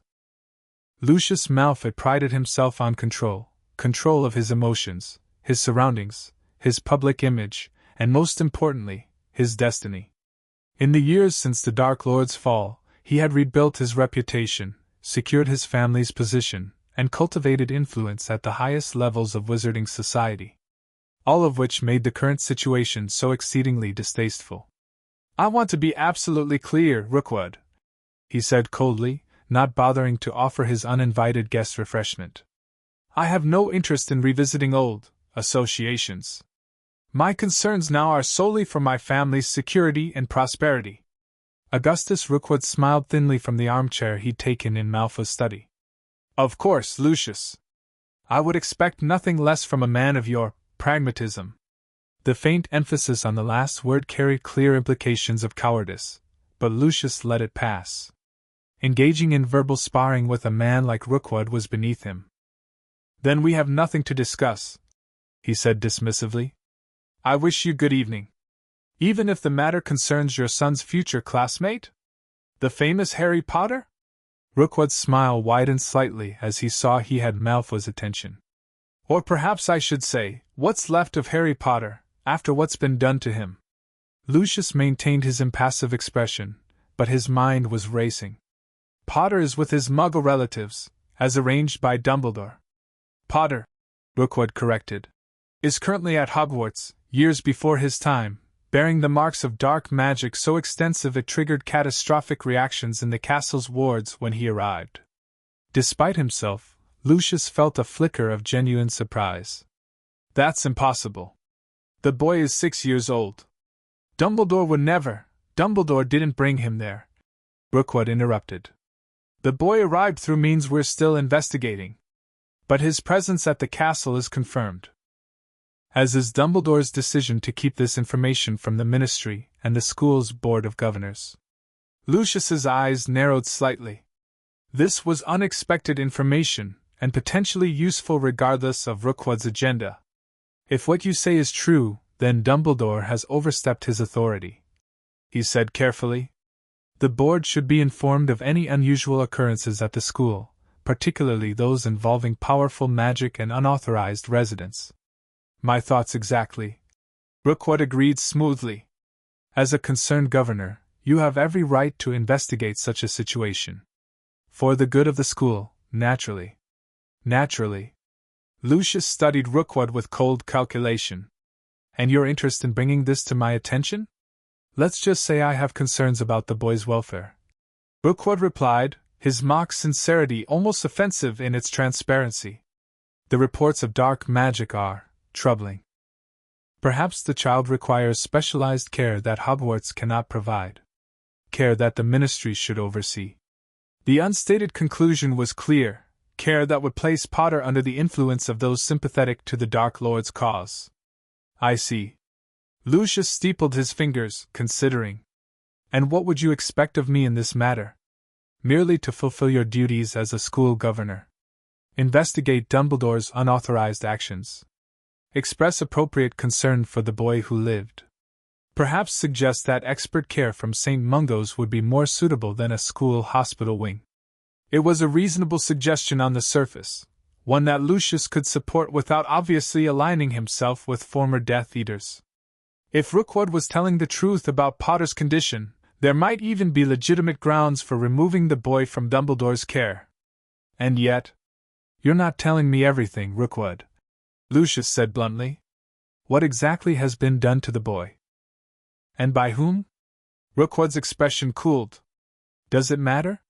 The important thing is that he's been subjected to dark magic, and Dumbledore is keeping it quiet. That alone gives you cause to intervene.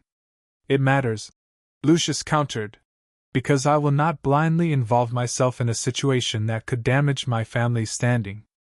If these dark curses were placed by known Death Eaters, any association with the matter could raise uncomfortable questions about my own past associations. Always the cautious one, Rookwood observed with faint disdain. Rest assured, nothing will be traced back to you. The curses in question are obscure, ancient magics that few living wizards could identify, let alone cast. Your role is simply to provide a legitimate pathway to the boy. Lucius considered his options carefully. Supporting an official investigation would enhance his reputation as a concerned public servant while potentially undermining Dumbledore, both desirable outcomes. If Potter truly had been subjected to dark magic, removing him from Dumbledore's influence could serve multiple agendas, including the eventual return of the Dark Lord. And if he refused, well, Rookwood hadn't made any explicit threats, but the implicit message was clear. Those who didn't demonstrate loyalty to the cause would be remembered when the Dark Lord returned. Very well, he said finally. I will call an emergency meeting of the Board of Governors and raise concerns about rumors of unauthorized magic at Hogwarts. I will request an inspection, as is our right. His gray eyes hardened. But I will not be directly involved in whatever you plan for the boy afterward. My official interest extends only to proper governance of the school. Rookwood smiled thinly. Of course. Your public position must remain untainted. He rose smoothly from the chair. We'll be in contact regarding the timing of your board meeting. Sooner would be preferable. These things must be handled with proper protocol. Lucius replied coolly. I will move as quickly as propriety allows. After Rookwood had been escorted from the manor, Lucius remained in his study, contemplating this unexpected development. The presence of Harry Potter at Hogwarts, bearing dark curses, it was an intriguing situation, with multiple angles to consider. Perhaps he should gather more information before committing to Rookwood's suggested course of action. Knowledge, after all, was its own form of power. With that thought, he summoned parchment and quill to compose a carefully worded letter to Severus Snape, ostensibly inquiring about potions' ingredients for a private commission, but with subtle questions about unusual activities at the castle. Severus had always been difficult to read, his true loyalties carefully obscured, but he was also pragmatic. If something significant was happening at Hogwarts, he might be persuaded to share select information with an old friend and fellow Slytherin. Especially if he believed it served his own interests to do so. The Great Hall looked strange with only one table set for meals, but with so few residents in the castle during summer, it would have been ridiculous to maintain the usual house arrangements. Dumbledore sat at the head, with the small group of staff and guests gathered around him like an informal family dinner rather than the typical Hogwarts meal. Harry Potter had been deemed well enough to leave the hospital wing for brief periods, though the golden light of the castle's magic still surrounded him like a protective aura. He sat between Professor McGonagall and Luna Lovegood, looking both nervous and pleased to be included in a normal activity. Try the treacle tart, dear, McGonagall encouraged, placing a small portion on his plate. It's a Hogwarts specialty. Harry carefully took a tiny bite, his eyes widening with pleasure at the sweet flavor. Luna watched him with dreamy approval. The Nargles don't like sweet things, she informed him seriously. That's why they're floating away from your head now. Harry nodded as if this made perfect sense and took another, slightly larger bite. Dumbledore observed the interaction with twinkling eyes before turning to Xenophilius Lovegood. I've had word from Nicholas. He's quite intrigued by our situation and has agreed to consult. He'll be arriving tomorrow. Nicholas Flamel? Xenophilius asked, looking impressed. The alchemist? The very same. Dumbledore confirmed. His knowledge of ancient magical practices is unparalleled, and he has a particular interest in Hogwarts' founding enchantments. He may be able to help us understand the castle's unusual behavior and how it relates to Harry's condition. And the other children Luna mentioned. Pandora Lovegood added quietly. She was a thoughtful woman with the same silvery eyes as her daughter, though her manner was more focused and less dreamy. If what the children are sensing is accurate, there may be others at risk. Indeed. Dumbledore's expression grew more serious. Minerva has confirmed that Neville Longbottom is among those Luna identified. Augusta has agreed to bring him to Hogwarts tomorrow, ostensibly for an early assessment of his magical abilities. And the others? Phileas Flitwick asked. He had been researching the castle's enchantments tirelessly, poring over ancient texts and consulting with the ghosts who had inhabited Hogwarts the longest. We have possibilities, McGonagall replied. Twins with connected magic could be the Weasley twins, though they're a bit older than the others. The boy who changes his face might be young Theodore Tonks. Andromeda's son is a metamorphomagus, though he generally goes by a different name. And the girl who dreams true dreams remains unidentified, Dumbledore added, though we're consulting the Book of Admittance for children with unusual magical signatures. Snape, who had been silent throughout the meal, finally spoke. While this gathering of special children progresses, I should note that I've completed my analysis of the metaspell structure, thanks to Miss Lovegood's drawings.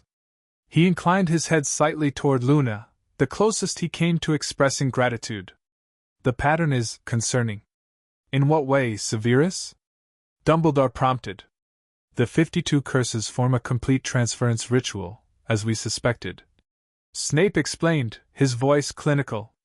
But there's an additional element we hadn't identified. The ritual isn't designed merely to transfer the Dark Lord's essence into Potter. It's designed to transfer it while keeping Potter's consciousness intact. A troubled silence fell over the table. You mean? McGonagall began hesitantly. I mean, Snape clarified, that Potter wouldn't be erased or suppressed by the possession. He would be forced to coexist with the Dark Lord in his own body. 2 consciousnesses, 1 form. With the Dark Lord in control, but Potter aware of everything happening. The horror of this prospect was evident on every adult face. Even Dumbledore looked momentarily shaken. That's monstrous, Flitwick whispered. It's worse than that, Pandora Lovegood said suddenly, her research background in magical theory evident in her analytical tone. It's a perversion of twin soul magic, ancient practices that were banned centuries ago because of their catastrophic effects on both participants. Precisely, Snape agreed. The metaspell has elements of rituals documented in texts dating back to Herpo the Foul. The theory being that by preserving the host consciousness, the possessing entity gains access to their magical core and innate abilities more completely than through conventional possession. And in Harry's case, Dumbledore said grimly, that would include whatever protection his mother's sacrifice created, the very magic that defeated Voldemort in the first place.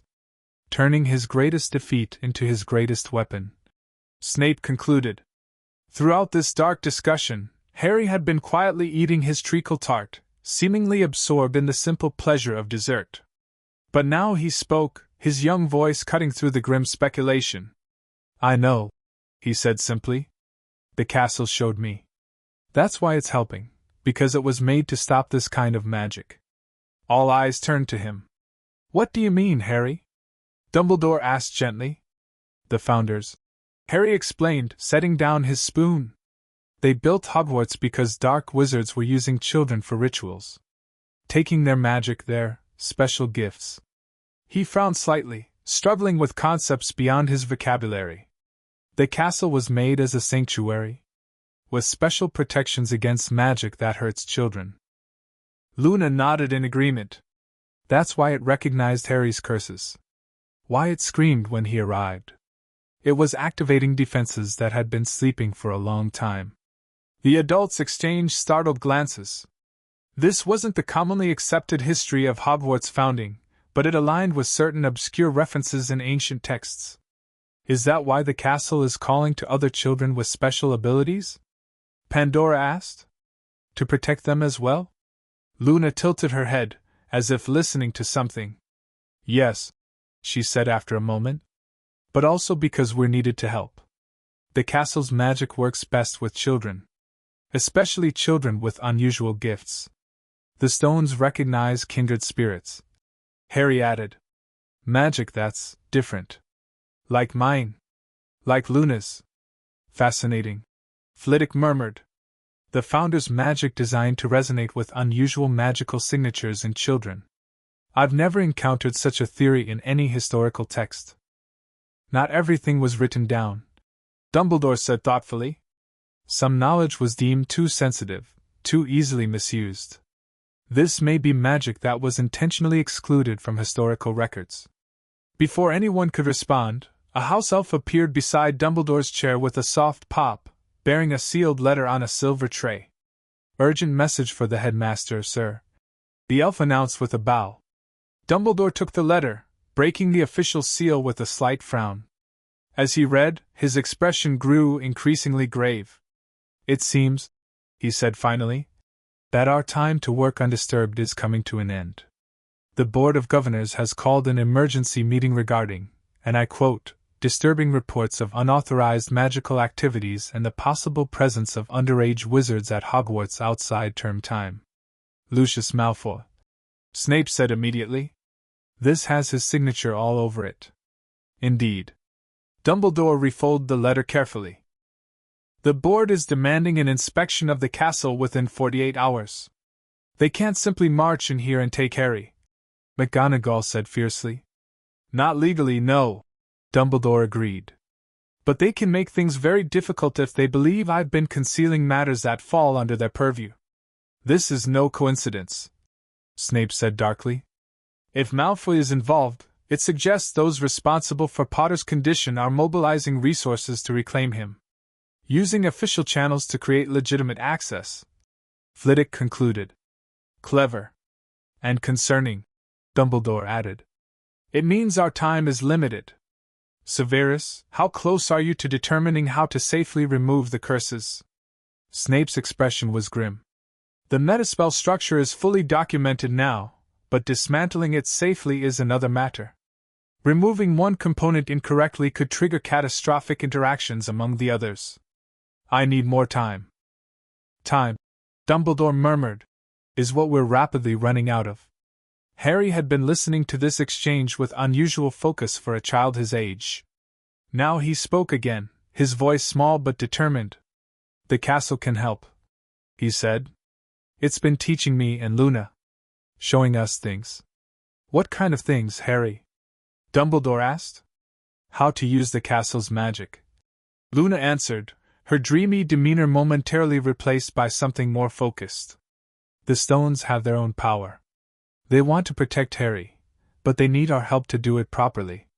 Children working magic through the castle itself? Pandora looked both fascinated and concerned. That's unprecedented. But not impossible. Flitwick mused. The founders may have designed Hogwarts defenses to be accessible to those they were meant to protect, magical children. Which would explain why the castle is calling to others like Harry and Luna. McGonagall concluded. It needs them to activate its full defensive capabilities. Dumbledore's eyes had taken on their familiar thoughtful twinkle. I believe our young friends may have provided us with the beginnings of a solution. If the castle itself has defenses specifically designed against the kind of magic afflicting Harry, then perhaps those defenses can be used to counter the curses. Snape finished, his initial skepticism giving way to reluctant consideration. We'll need to accelerate our plans, Dumbledore decided. Augusta and young Neville must come tonight, not tomorrow. Andromeda and her son as well, if they can be contacted quickly. And Phileas, see if the Weasleys can bring their twins for a special early assessment of their magical potential. And the girl who dreams true dreams? McGonagall asked. We'll have to work with the children we can gather quickly, Dumbledore replied. Time is against us. As the adults rose to implement these hastily formed plans, Luna leaned over to whisper something in Harry's ear. He nodded soberly, then looked directly at Dumbledore. Professor, he said hesitantly, Luna says to tell you that it's already started. The castle's defenses. They activated when I arrived. What do you mean, Harry? The words that screamed. Harry explained. They weren't just crying out. They were waking up. Calling for help. He glanced at Luna for confirmation, and she nodded encouragingly. The castle says the inspection won't work. The bad people won't be able to take me away. Because of the wards? Dumbledore asked. Harry shook his head slightly. Because of what's happening to the castle now that it's awake again. His young face took on an expression of concentration, as if he was listening to distant instructions. Luna and I need to go to the Heart Room. To prepare for the others coming. The Heart Room? McGonagall repeated, puzzled. I believe, Dumbledore said slowly, they may be referring to the Chamber of Reception, a room mentioned in the oldest accounts of Hogwarts, where the founders were said to have embedded the central enchantments that govern the castle's magic. But that chamber has been lost for centuries, Flitwick protested. Its location forgotten even before the Chamber of Secrets became legend. The castle remembers, Luna said simply, standing and reaching for Harry's hand. It can show us the way. Harry carefully slid from his chair, the golden light around him pulsing slightly brighter as he took Luna's hand. Should we allow this? McGonagall asked Dumbledore quietly, concern evident in her voice. I believe, Dumbledore replied thoughtfully, that in this instance we should follow the children's lead. Hogwarts has chosen to communicate with them in ways it hasn't with us. If the castle is indeed awakening ancient defenses specifically designed to counter the magic affecting Harry. He left the sentence unfinished, but his meaning was clear. This situation had moved beyond conventional magical understanding. The children, with their unique connection to Hogwarts, might have access to solutions the adults couldn't reach through traditional methods. We'll accompany them, of course, he added, rising from his seat. Minerva, Filius, Severus, I believe your expertise would be valuable. Xenophilius, Pandora, as Luna's parents, you should be present as well. As the unusual procession prepared to follow the two small children, Dumbledore added quietly to Snape, and have your wand ready, Severus. While I believe the castle means no harm to the children, we should be prepared for unexpected magical manifestations. Snape nodded grimly, his dark eyes fixed on Harry and Luna as they began to walk with surprising confidence toward the Great Hall's doors, their clasped hands swinging slightly between them. Two children leading a group of powerful adult wizards into territory none of them had ever explored. The stones are singing again, Luna announced dreamily as they entered the entrance hall. Listen. And strangely, impossibly, they could. A faint harmonic hum seemed to emanate from the very walls around them, growing subtly louder with each step the children took. Hogwarts was guiding them to its heart, and whatever ancient magic waited there. The castle led them down corridors that shifted and realigned themselves, through passages that hadn't appeared on any map of Hogwarts for centuries. Staircases moved obligingly to create direct routes, and doors that had been sealed for generations swung open at the children's approach. Harry and Luna walked hand in hand, seemingly untroubled by the increasingly strange architectural configurations surrounding them. The adults followed, their expressions ranging from wonder to concern as Hogwarts revealed aspects of itself that even Dumbledore, with his decades as headmaster, had never witnessed. We're going deeper than the dungeons, Flitwick noted as they descended yet another staircase. Perhaps below the lake level. Into the foundations, Dumbledore agreed. The oldest part of the castle. The air grew cooler, tinged with the scent of ancient stone and a strange, metallic undertone that reminded Snape of powerful magical workings. The golden light surrounding Harry had expanded slightly, now encompassing Luna as well, and it cast eerie shadows on the rough-hewn walls of the passage they now traversed. The magical signatures here are extraordinary, Pandora Lovegood murmured, her researcher's instincts evident in her fascinated observation. These enchantments feel fundamentally different from modern magic, more primal, more integrated with the physical structure. Founding magic, Dumbledore confirmed. Cast in an era when the boundaries between wizard, wand, and world were understood differently than they are today. The passage widened suddenly, opening into a perfectly circular chamber with a domed ceiling. Unlike the rough tunnels that had led them here, this room was finished with smooth stone, every surface covered in intricate runes and magical symbols that glowed with faint blue light. In the center of the chamber stood a massive stone basin, similar to a pensieve but far larger, filled with a swirling, silvery substance that emitted the same blue luminescence as the runes on the walls. "The heart of Hogwarts," Dumbledore breathed, awe evident in his voice. "I never thought to see it with my own eyes." Harry and Luna approached the basin without hesitation, still hand in hand. As they neared it, the swirling substance within began to pulse rhythmically, like a massive heartbeat, and the blue glow intensified. "It recognizes them," McGonagall whispered. "It's been waiting for them," Xenophilius corrected, watching his daughter with equal parts pride and apprehension. The children stopped at the edge of the basin, looking down into the swirling silver substance. Then, with the simple confidence of those following clear instructions, they placed their free hands, Harry's right, Luna's left, into the liquid. The effect was immediate and dramatic. The blue glow surged upward from the basin, enveloping both children completely. The runes on the walls brightened in response, their light pulsing in the same rhythm as the substance in the basin. And the harmonic hum they'd been hearing intensified into a clear, pure note that seemed to resonate through the very stones of the castle. "What's happening to them?" McGonagall asked urgently, moving forward, but Dumbledore gently restrained her. "I believe," he said softly, "they are communicating directly with Hogwarts itself. Or rather, with the magical consciousness the Founders embedded in the castle's core." Within the blue light, Harry and Luna stood perfectly still, their eyes closed, expressions serene despite the extraordinary magic surrounding them. The golden aura that had been protecting Harry merged with the blue light from the basin, creating a swirling pattern of gold and azure that spread outward, flowing along the runes carved into the walls. "The castle is accepting them," Pandora said, her voice hushed. "Recognizing them as, what? Students? Protégés? Catalysts, perhaps?" Dumbledore suggested. "Channels through which the castle's defensive magic can flow more directly." Snape, who had been studying the runes on the walls with increasing intensity, suddenly straightened. "These symbols," he said sharply. "They match components of the meta-spell structure affecting Potter. Not identical, but complementary. As if they were designed to counter exactly the kind of magic he's been subjected to. The Founders created defenses against specific dark magic," Flitwick murmured.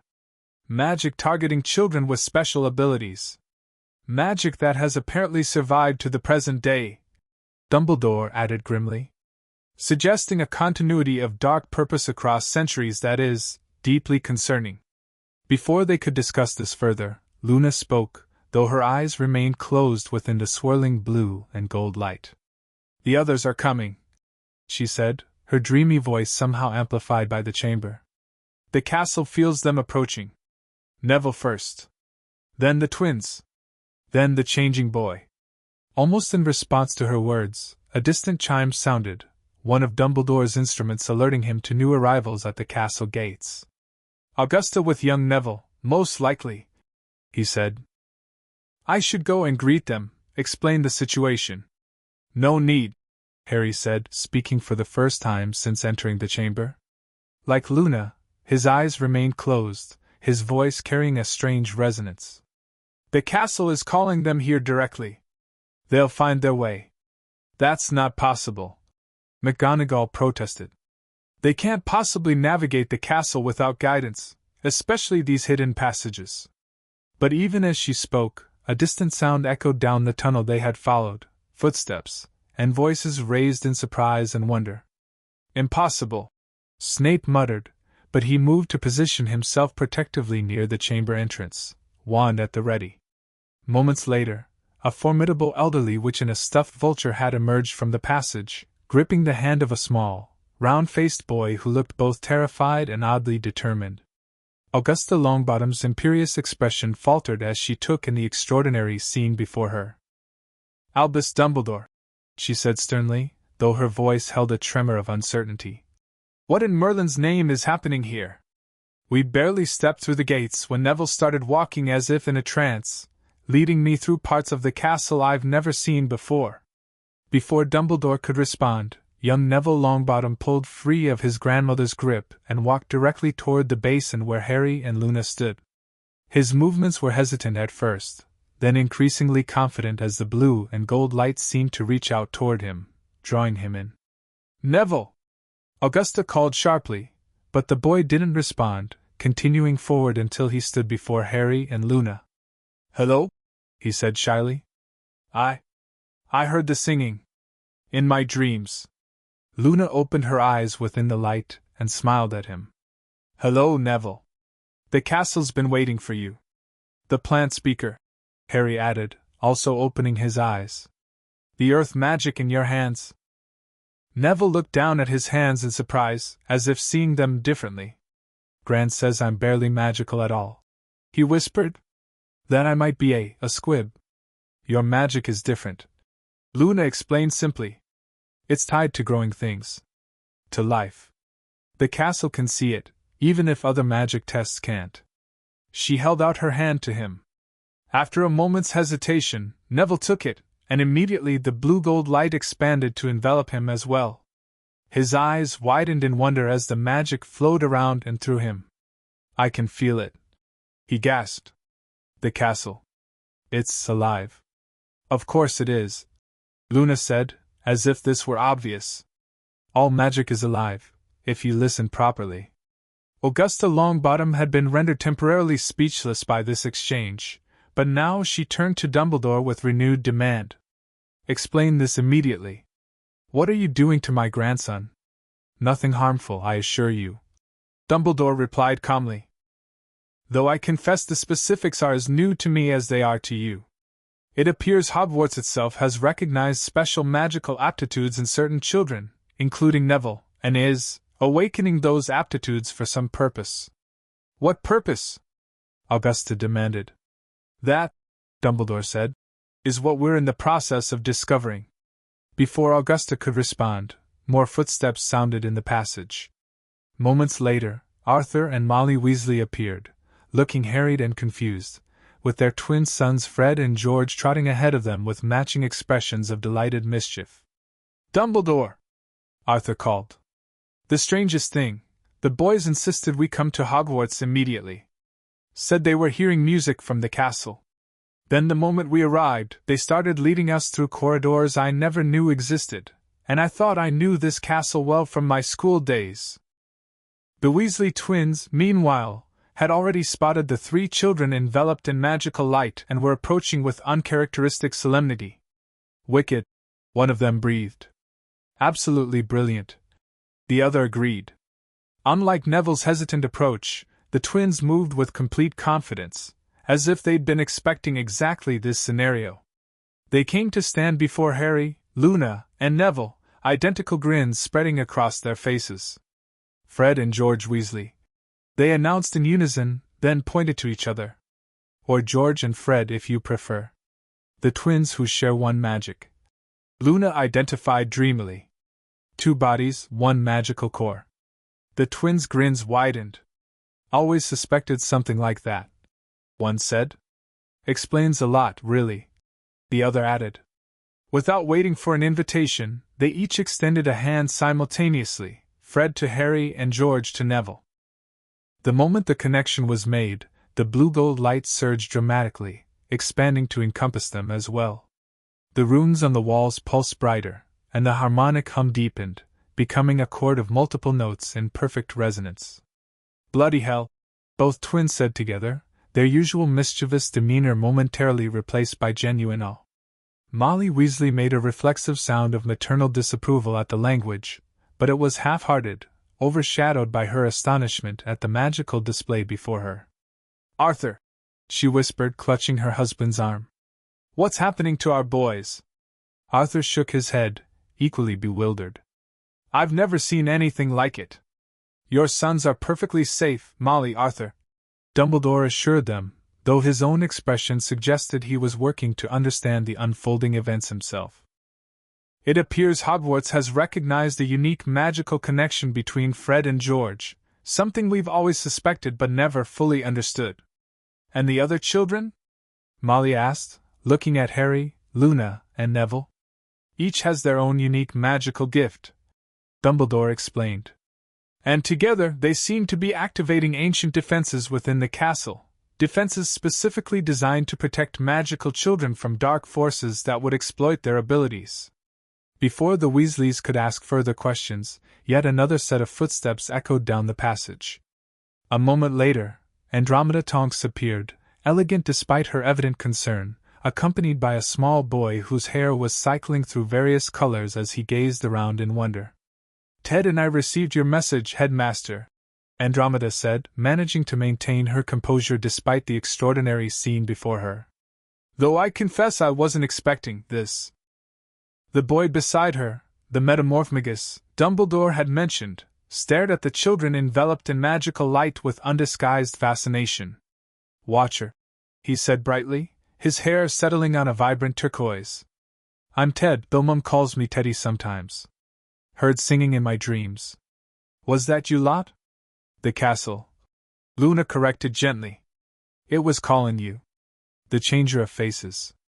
Teddy grinned, his features shifting briefly to mimic Luna's dreamy expression before returning to his own. "Neat trick, isn't it? Can look like anyone." To demonstrate, he morphed his features into a miniature version of Dumbledore, complete with twinkling eyes and half-moon spectacles, before shifting back. "Useful gift," Harry said quietly. "Helps you hide when you need to." Something flitted across Teddy's young face, a flash of recognition or understanding, before he shrugged casually. "Sometimes, yeah. People get weird about metamorphmagi. Think we're always tricking them or something." Without further prompting, he stepped forward to join the circle of children, reaching out to take Fred's free hand. The blue-gold light enveloped him immediately, and his hair shifted through every color of the spectrum before settling into the exact blue-gold shade of the magical aura itself. "Whoa," he breathed. "That's intense." With 5 children now connected to the basin, the magic in the chamber intensified dramatically. The runes on the walls began to move, rearranging themselves into new configurations. The silver substance in the basin rose slightly, forming shapes and patterns that shifted too quickly to identify. And throughout the castle above them, something was changing. They could feel it through the stones beneath their feet, a awakening, a strengthening, as if Hogwarts itself was drawing a deep breath after centuries of shallow breathing. "The protective wards," Flitwick murmured. "They're realigning, strengthening." "Not just strengthening," Snape corrected, his dark eyes fixed on the patterns forming in the basin. "Transforming. These configurations, they're creating a magical structure that mirrors Potter's curse matrix, but with opposite intent. A counterspell, woven into the very fabric of the castle." Dumbledore moved closer to the basin, studying the swirling patterns with intense concentration.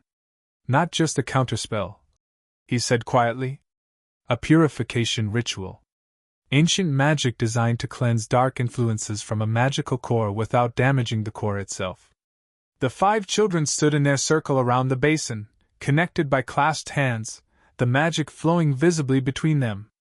Harry's eyes had closed again, his face showing strain as the castle's magic interacted with the curse marks on his skin. Some of the marks had begun to dim, their sickly colors fading as the blue-gold light intensified. "It's working," McGonagall whispered. "The curses are being neutralized." "Some of them," Snape cautioned. "The simpler ones? The deeper, more complex components of the metaspell remain active." As if in response to his observation, Luna spoke again, her voice carrying that strange resonance that seemed amplified by the chamber itself. "Not enough," she said.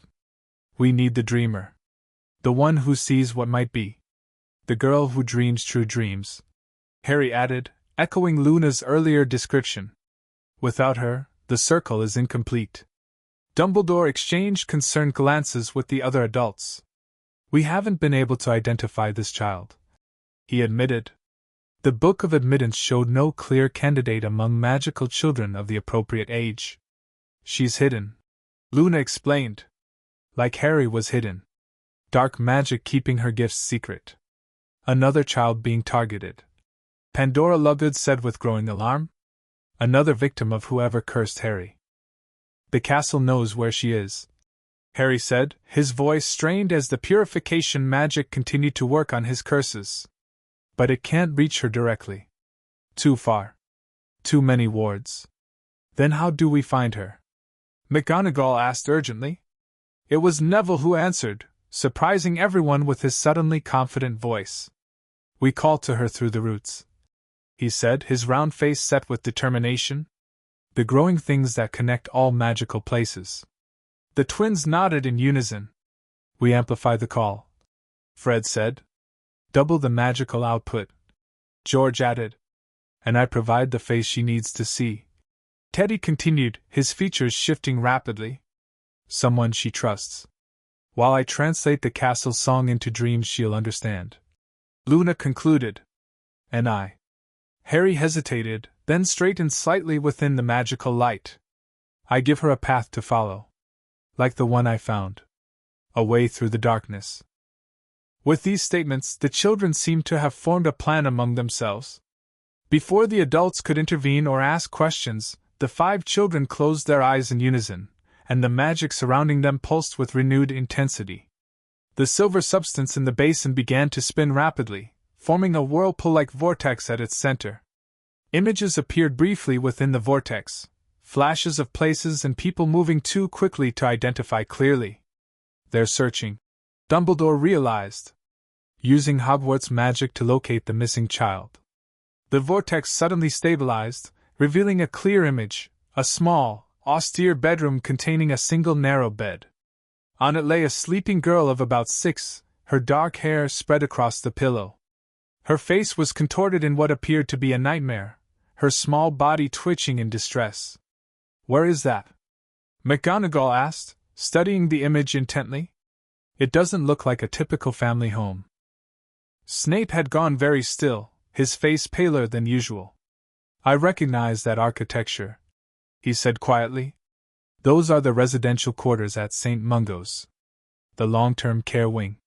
A child in hospital? Molly Weasley asked with immediate concern. Poor little thing. Not just any child. Snape continued, his voice tight with some unidentifiable emotion. Look at her features. The resemblance is unmistakable to anyone who knew her parents. Dumbledore leaned closer to the image, his expression shifting to one of shock and then deep sadness.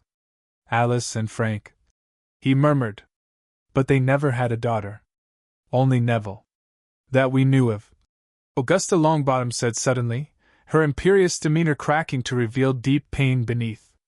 Alice was pregnant when she and Frank were attacked. The healers managed to save the child, but she was born, damaged, by the cruciatus exposure in the womb. Neville's eyes had opened, tears streaming down his face though he maintained his place in the circle. My sister, he whispered. I knew, somehow I always knew she was out there. She exhibits no magical ability. Augusta continued, her voice thick with suppressed emotion. And her mind is fractured. She lives in dreams, the healers say. Never fully conscious. They keep her sedated most of the time to prevent self-harm during her episodes. She dreams true dreams, Luna said softly. Sees what might be. Possible futures. But no one understands because they think she's damaged. The image in the basin shifted slightly, showing the sleeping girl more clearly. Despite her distressed expression, there was something eerily beautiful about the intensity of her features, the way her eyes moved rapidly beneath her closed lids. Adelaide, Augusta said, the name clearly painful for her to pronounce. We call her Addie. Frank and Alice never had the chance to name her themselves. She hears us, Harry said suddenly. She's trying to answer. In the basin's image, the sleeping girl's expression changed, her movements becoming less distressed and more purposeful. Her lips moved as if she were speaking, though no sound carried through the magical connection. We need to bring her here, Luna said urgently. She's the last piece. Without her, we can't complete the circle. I'll go immediately, Dumbledore decided, already moving toward the chamber exit. Augusta, I'll need your formal authorization as her guardian. No, Harry interrupted, his voice stronger than it had been since his arrival at Hogwarts. There's no time. They know what we're doing now. They felt the castle's magic awakening. The men who cursed you? McGonagall asked sharply. Harry nodded, his face grim beyond his years. They're coming. For all of us. As if confirming his words, a distant alarm sounded, one of Dumbledore's monitoring spells alerting them to attempted breaches of the outer wards. They're moving faster than I anticipated, Dumbledore said grimly. If they've mobilized both political pressure through the Board of Governors and direct magical assault, we must get the children to safety. Molly Weasley said immediately, maternal protectiveness overwhelming her confusion about the situation. They're safer here than anywhere else in Britain right now. Snape countered. The castle's defenses are actively strengthening, but incomplete without the Longbottom girl. Flitwick pointed out. In the basin, the image of Adelaide Longbottom had changed. The sleeping girl's hand had risen, reaching outward as if trying to touch something only she could see. Her lips were still moving, forming words they couldn't hear. She's trying to reach us, Luna said. Trying to find the path Harry made. Harry's face had taken on an expression of intense concentration. The golden light that had surrounded him since his arrival at Hogwarts suddenly intensified, separating slightly from the blue light of the basin. It stretched outward, extending through the image in the basin like a golden thread reaching toward the sleeping girl. What is he doing? Arthur Weasley asked in amazement. The same magic that brought him to Hogwarts. Dumbledore realized. He's creating a path for her to follow. Accidental magic on an unprecedented scale. Pandora Lovegood murmured. Or perhaps not accidental at all. In the basin's image, the golden thread reached the sleeping girl, touching her outstretched hand. The moment contact was made, her eyes flew open, eyes identical to Neville's, wide with a mixture of fear and wonder. And then, impossibly, she began to fade from the image, her form becoming translucent. It's working, Teddy breathed, his own hair shifting rapidly through colors in apparent response to his excitement. Impossible, Snape muttered. Spontaneous transportation through multiple wards. But even as he spoke, the air in the chamber began to shimmer several feet away from the circle of children. A golden light identical to the one surrounding Harry coalesced, taking on the form of a small girl. Adelaide Longbottom materialized before them, still in her hospital nightgown, her dark eyes wide with wonder rather than fear. Addie! Augusta Longbottom cried, moving forward instinctively. But the girl didn't respond to her grandmother. Instead, she walked with steady purpose toward the circle of children, her gaze fixed on Neville. Brother, she said, her voice surprisingly clear for a child reportedly trapped in dreams. I heard you calling. Addie, Neville whispered, tears still streaming down his face. I found you. She smiled, a brilliant, transformative expression that momentarily erased any impression of damage or illness. You all found me. The castle showed the way. She looked at each child in turn. The plant speaker. The dream walker. The twin souls. The face changer. The marked one. Her gaze settled on Harry. Thank you for making the path. Without hesitation, she stepped forward to complete the circle, taking Luna's free hand on one side and Teddy's on the other. The moment the circle closed, the magic in the chamber surged dramatically. The blue-gold light around the children intensified to a brilliance that forced the watching adults to shield their eyes. The harmonic hum deepened, resonating through the stones with such power that dust shook loose from the ancient ceiling. And Harry Potter screamed, not in fear or pain, but in release. The curse marks on his skin flared briefly, their sickly colors fighting against the purifying light of Hogwarts magic. For a terrible moment, it seemed as if the dark magic might win, as Harry's small body convulsed within the circle. Then Adelaide spoke, her voice carrying the same resonance Luna's had earlier, but with an otherworldly quality that raised goosebumps on everyone present. I see the pattern, she said. I see how it ends. Her eyes had gone completely white, glowing with inner light as she continued. The dark magic breaks against the Founder's shield. The children stand against those who would use them. The castle remembers its purpose. As she spoke, the curse marks on Harry's skin began to lift away, like dark ink rising from parchment. They hovered in the air around him, 52 distinct magical signatures now visible to everyone present. For a moment they maintained their original configuration, the metaspell structure that Snape had so painstakingly documented. Then, with a sound like glass shattering, the pattern broke. The individual curses dissipated into wisps of dark smoke that the blue-gold light consumed and neutralized. Harry collapsed to his knees, but the circle held him up, the other children maintaining their grip on his hands. The golden light that had surrounded him since his arrival pulsed once more, brilliantly, then faded to a soft glow as the blue light from the basin stabilized around all 6 children. "It's done," Luna said softly. "The curses are gone." Snape moved forward, wand raised to perform diagnostic spells, his skepticism warring with the evidence of his own eyes. After several complex movements, he lowered his wand, his expression stunned. "She's right," he confirmed. "The metaspell structure has been completely dismantled. All 52 components neutralized. All but one," Harry corrected quietly, touching his lightning scar. "This one's too deep. Too old. But it's quiet now. Sleeping." Dumbledore exchanged a significant glance with Snape, both recognizing the implications of this statement. The curse in Harry's scar, the one they had both suspected might be something more troubling than a simple dark magic residue, remained. But perhaps contained, controlled in a way it hadn't been before. Before they could discuss this further, the distant alarm sounded again, more urgently.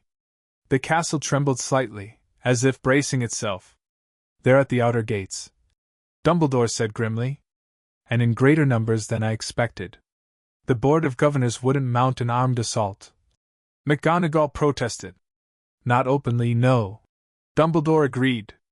"But they might provide cover for others with more sinister intent."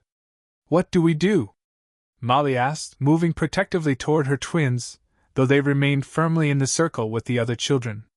It was Harry who answered, his voice stronger now, more confident than they had yet heard from him. "We let the castle do what it was made to do," he said simply. "Protect its children." The other 5 nodded in agreement, their expressions showing a unity of purpose that transcended their young ages. "The Founders left defenses specifically against those who would harm magical children," Luna explained. "Now that we've awakened them, those defenses can be fully activated." "What kind of defenses?" Arthur Weasley asked nervously. Adelaide's white glowing eyes turned toward him. "You'll see," she said, her voice still carrying that eerie resonance. "The castle remembers how to fight." As if in response to her words, the blue-gold light surrounding the children intensified once more, flowing outward along the runes on the walls and up into the ceiling. Through the stones, they could feel the magic spreading, racing upward through the castle's structure, awakening enchantments that had lain dormant for centuries. Hogwarts was arming itself for battle. And its first line of defense was about to face those who had dared to curse one of its chosen children. Chapter 3. The Sentient Stones. Lucius Malfoy prided himself on maintaining a certain image. Even now, standing at the gates of Hogwarts in the pale light of early morning, his platinum hair gleamed, his robes were impeccable, and his expression betrayed nothing but mild impatience as he addressed the small delegation beside him. "Headmaster Dumbledore has been given ample notice of our inspection," he said smoothly to the assembled Board of Governors. "His failure to meet us at the appointed time only reinforces our concerns about unauthorized activities at the school." Beside him, Cornelius Fudge shifted nervously, the lime-green bowler hat in his hands being twisted repeatedly. The Minister for Magic had been reluctant to involve himself directly, but Lucius had been persuasive about the political implications of Dumbledore potentially harboring the boy who lived without ministry oversight. Quite right, Fudge muttered. "Most irregular. Standards must be maintained."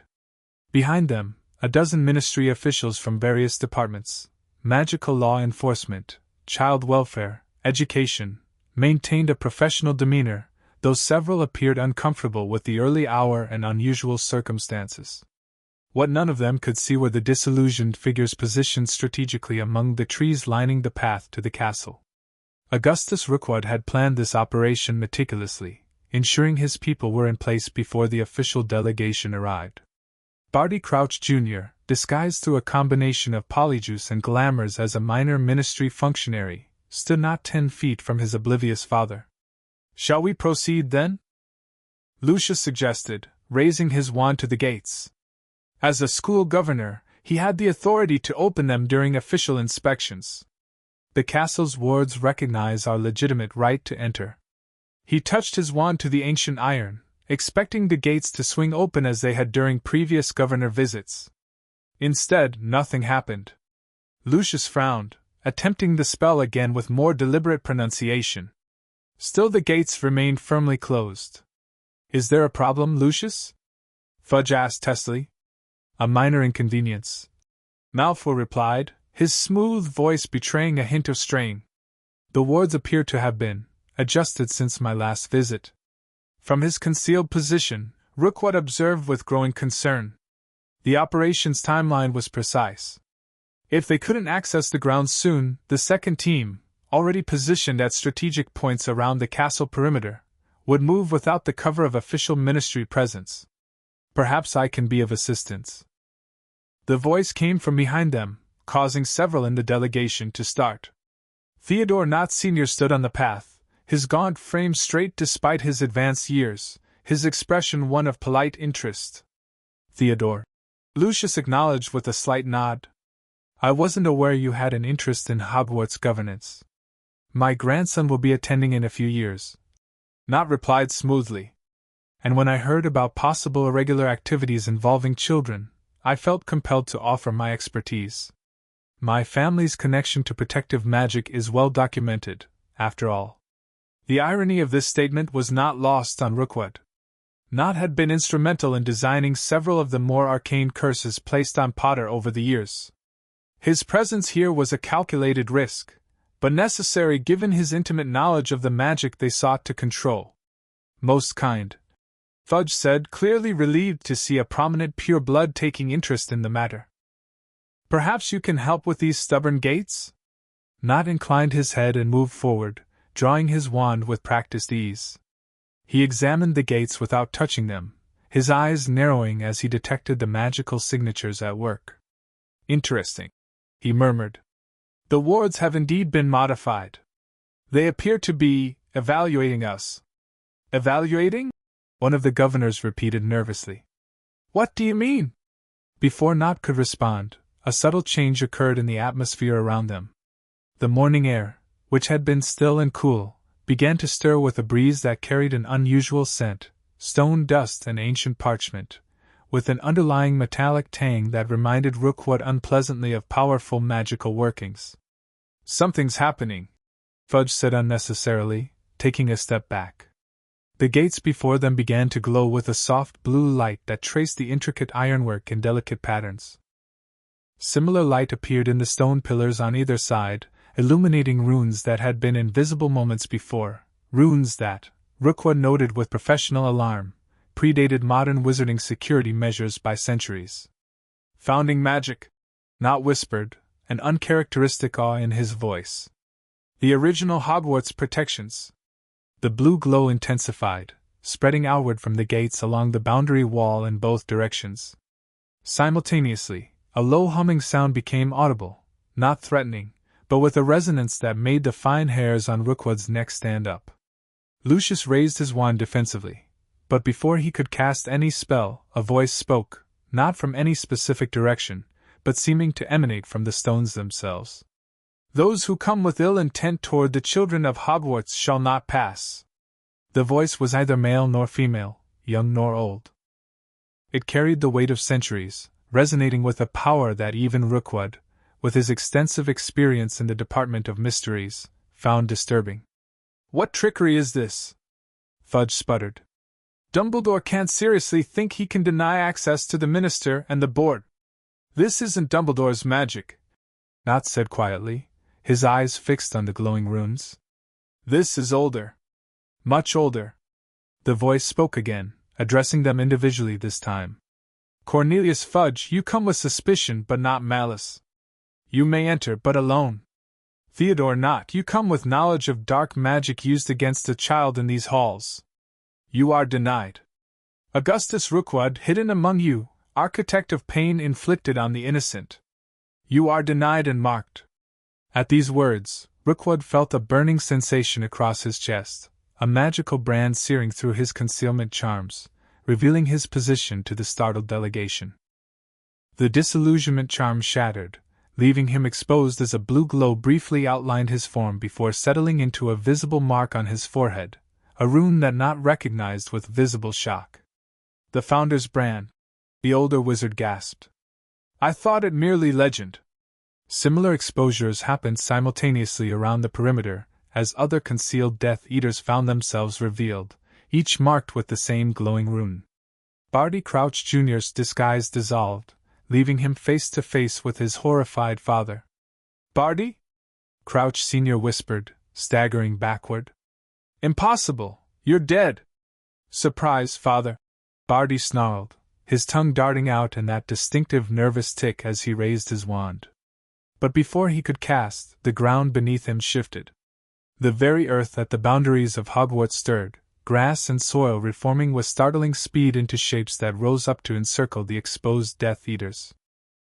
Not fully animate, but crude humanoid forms of earth and stone that moved with single-minded purpose. Earth golems? Not breathed, professional interest momentarily overriding his alarm. Another founding defense I believed lost to time. The chaos that followed was swift and decisive.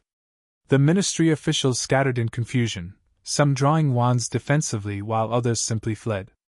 The earth golems grappled with the exposed Death Eaters, their strength overwhelming despite clumsy movements.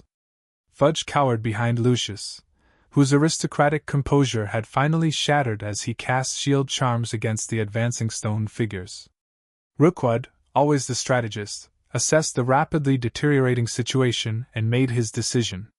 Raising his wand, he fired a signal into the sky, a burst of red light that would alert their reserve forces to implement the contingency plan. Fall back! He commanded the other Death Eaters. Secondary approach, now! Even as he gave the order, he knew their carefully constructed plan was unraveling. The castle's defenses were unlike anything they had anticipated. Not the standard Hogwarts wards they had studied and prepared to counter, but ancient magic responding with apparent intelligence to their presence. The boy who lived would not be claimed today. But perhaps they could still salvage something from this disaster. As his compatriots fought their way clear of the earth golems, operating away as soon as they crossed beyond the anti-apparition boundary, Rookwood remained a moment longer, studying the glowing gates with the analytical eye that had made him so valuable to both the Department of Mysteries and the Dark Lord. The castle protects its own. The voice from the stone stated, directed at him alone now. As it was built to do. For now. Rookwood replied quietly. But there are other children. Other approaches. The blue glow pulsed brighter, almost angrily. We remember you, Augustus Rookwood. We remember all who harm children for power. You are marked now, and we will know you wherever you go. As Rookwood finally retreated, operating to their secondary meeting point, the rune on his forehead burned with a cold fire that no countercurse seemed to affect. Something fundamental had changed in the magical world today, an awakening of power long dormant. The implications would require careful consideration. Deep within the heart of Hogwarts, the 6 children remained in their circle around the ancient basin, their joined hands maintaining the connection that had allowed the castle's defenses to activate. The blue-gold light still surrounded them, though it had dimmed slightly from its initial brilliance. They're retreating, Harry said, his eyes closed in concentration. The stones turned them away. Not all of them, Adelaide cautioned, her white glowing eyes seeing beyond the physical boundaries of the chamber. Some seek another way in. Through the old passages. The forgotten ways. The watching adults exchanged concerned glances. The immediate threat at the gates appeared to have been repelled, but if Adelaide's vision was accurate, the danger remained. The castle has many secret entrances, Dumbledore confirmed grimly. Some known only to a few, others perhaps forgotten entirely over the centuries. They know about the one beneath Honeydukes. Fred Weasley said suddenly. And the passage behind the mirror on the 4th floor, George added. Their parents looked at them in surprise. How could you possibly know that? Molly demanded. You've never even attended Hogwarts yet. The twins exchanged identical mischievous grins despite the serious situation. We can see them, Fred explained. The castle's showing us, George continued. All the hidden ways, they finished together. Luna nodded dreamily. The stones have no secrets from us now. They're part of us, and we're part of them. This cryptic statement might have been dismissed as childish fancy days earlier, but after what they had witnessed, none of the adults present doubted her words. The connection between the 6 children and Hogwarts itself had transcended normal magical understanding.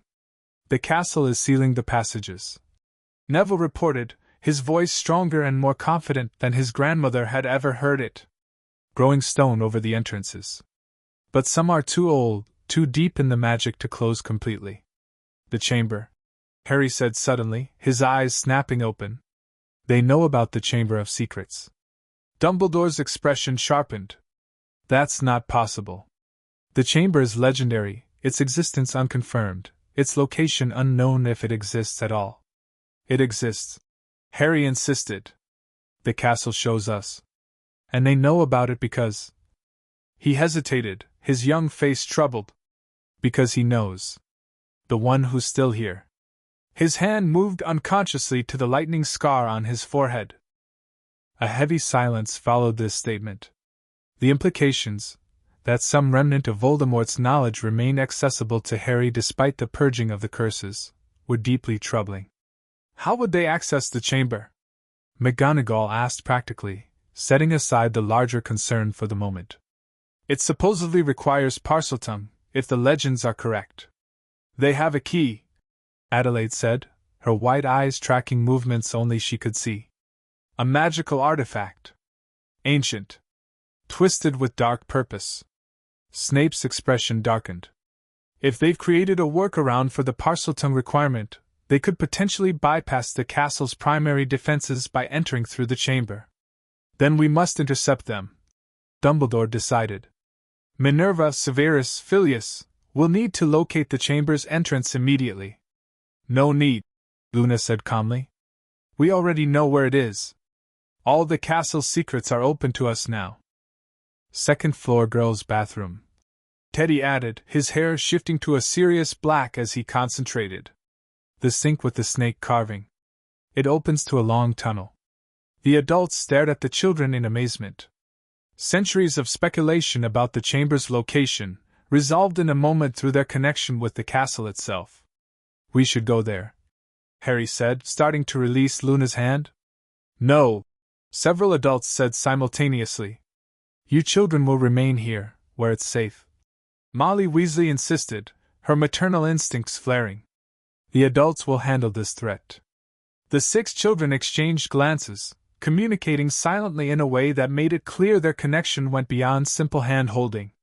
You don't understand, Adelaide said gently, her eerie white eyes fixing on the adults. The castle's defenses work through us now. We're the conduits. If we break the circle completely, the founding magic will diminish. Luna finished. Not gone, but weaker. We need to stay connected to maintain the full protection. But we can move, Harry added. The castle wants us to. It needs us closer to defend against what's coming. Dumbledore studied the children thoughtfully. Everything about this situation defied conventional magical understanding, yet the results spoke for themselves. The castle's defenses had awakened in ways not seen for centuries, successfully repelling the initial attack. Perhaps, he said carefully, we should trust the castle's guidance in this matter. Albus, McGonagall protested. You can't seriously suggest bringing children, 6-year-olds, into potential combat with Death Eaters. Not into combat, Dumbledore clarified. But if what they're saying is accurate, their presence may be necessary to maintain Hogwarts' strongest defenses. We would, of course, ensure their physical safety ourselves. The parents looked torn, their instinct to protect their children warring with the undeniable evidence of the extraordinary magic at work through them. The castle won't let us be hurt, Neville said with surprising firmness. It needs us. And we need to be where the threat is greatest, Teddy added, his normally playful demeanor replaced by solemn purpose. After a moment of tense discussion, a compromise was reached. The children would be allowed to move from the heart of Hogwarts to the second floor, remaining together and maintaining their magical connection. They would be surrounded at all times by adults, not just the Hogwarts professors but also Arthur Weasley and Xenophilius Lovegood, both skilled duelists despite their unassuming demeanors. The mothers, Molly, Pandora, and Andromeda, would remain with Augusta in a defensive position around the children, while the others formed an outer perimeter to intercept any threats before they could reach the young magical conduits. How do we maintain the connection while moving? Arthur asked practically. They can't keep holding hands through narrow corridors and up staircases. We don't need physical contact anymore, Luna explained, as the 6 children simultaneously released their joined hands. The adults tensed, expecting the blue-gold light to dissipate. Instead, it remained around each child individually, thin strands of light still visibly connecting them even at a distance. The castle's magic had evolved beyond the need for direct physical connection. That's remarkable, Flitwick breathed, his academic interest piqued despite the dangerous situation. Let's move quickly, Dumbledore instructed. If Rookwood and his people are attempting to access the chamber, time is against us. As they left the heart of Hogwarts, the ancient chamber seemed to acknowledge their departure. The runes on the walls dimmed slightly, though they didn't extinguish completely. The massive stone basin continued to swirl with silver substance, maintaining its connection to the magical network now flowing through the children. Their journey through the castle was unlike anything the adults had experienced before. Corridors shifted to provide direct routes, staircases aligned perfectly to create efficient paths, and doors that normally required passwords opened automatically at their approach. Hogwarts itself was facilitating their movement, responding to the children's needs. More remarkably, the castle's sentience became increasingly apparent. Suits of armor turned to face their passing, standing at attention like silent guardians. The subjects in portraits whispered and pointed, some even moving from frame to follow their progress. And throughout the structure, the soft blue glow they had first seen at the heart of Hogwarts spread along walls and floors, illuminating ancient runes embedded in the stonework that had been invisible for centuries. The castle is fully awake now, Dumbledore observed, wonder in his voice despite the grave situation. Responding not just with automatic defenses, but with apparent strategy. It's always been awake, Luna corrected gently. Just dreaming. Now it's fully conscious again. Like it was meant to be. As they approached the second floor, Harry suddenly stopped, causing the others to halt as well. His face had gone pale, his scar standing out vividly against his skin. They're already here, he whispered. Inside the castle. I can feel them. Adelaide nodded, her wide eyes fixed on something beyond physical sight. 3 have entered through the chamber. Others are trying to breach the outer walls where the foundations are oldest. How many in total? Snape asked sharply. The children looked at each other, seeming to confer silently. 11, they said in perfect unison, their voices overlapping in an eerie chorus. 3 through the chamber. 8 attempting other entrances. Rookwood, Crouch, and Knock came themselves, Harry added, his voice tight with remembered fear. I recognize their magic. They're the ones who cursed me. A protective growl went through the assembled adults. Whatever academic debate might exist about the children's connection to the castle, the threat was undeniably real. We need to split up, Dumbledore decided. Severus, Filius, Arthur, will intercept those coming through the chamber. Minerva, I need you to organize the defense against those attempting to breach the outer walls. I'll assist with that. Xenophilius volunteered, his normally dreamy demeanor replaced by grim determination. As will I, Pandora added, drawing her wand. As a researcher in experimental magic, her dueling skills were formidable if unorthodox. The children stay with Molly, Andromeda, and Augusta, Dumbledore continued. Protected at all costs, but in position to maintain the castle's defenses. As they approached the second-floor girls' bathroom, the blue glow in the stones intensified. The corridor outside the bathroom was already illuminated with runes that pulsed rhythmically, as if in warning. "They've opened the chamber," Adelaide said, her white eyes wide. "They're coming up." Dumbledore turned to the group guarding the children. "Position yourselves in that classroom," he instructed, indicating a door across from the bathroom. "It provides good visibility while offering defensive cover. Do not engage unless absolutely necessary. Your priority is the children's safety." Molly nodded grimly, ushering the children toward the classroom. As they moved, Teddy looked back over his shoulder, his hair shifting to a determined red. "Be careful," he said to the men preparing to confront the intruders. "The castle will help, but they have dark artifacts. Things that can hurt even the stones." With this ominous warning, the children and their guardians secured themselves in the classroom, leaving Dumbledore, Snape, Flitwick, and Arthur to face whatever emerged from the Chamber of Secrets. They didn't have to wait long. As they positioned themselves strategically around the bathroom entrance, a rumbling sound emanated from within, followed by the grinding of stone against stone. "Wands ready," Dumbledore said quietly. "Non-lethal takedowns if possible, but do not hesitate if they employ deadly force." The bathroom door burst open, and 3 figures emerged, Rookwood first, his gaunt face marked with the glowing blue rune that had appeared during the confrontation at the gates, Barty Crouch Jr., his eyes wild with fanatical purpose, and Theodore Knott Sr., whose expression combined calculation with a disturbing reverence as he studied the glowing runes in the corridor stones. For a brief moment, both parties froze in mutual surprise. Then multiple spells erupted simultaneously as the battle for Hogwarts began in earnest.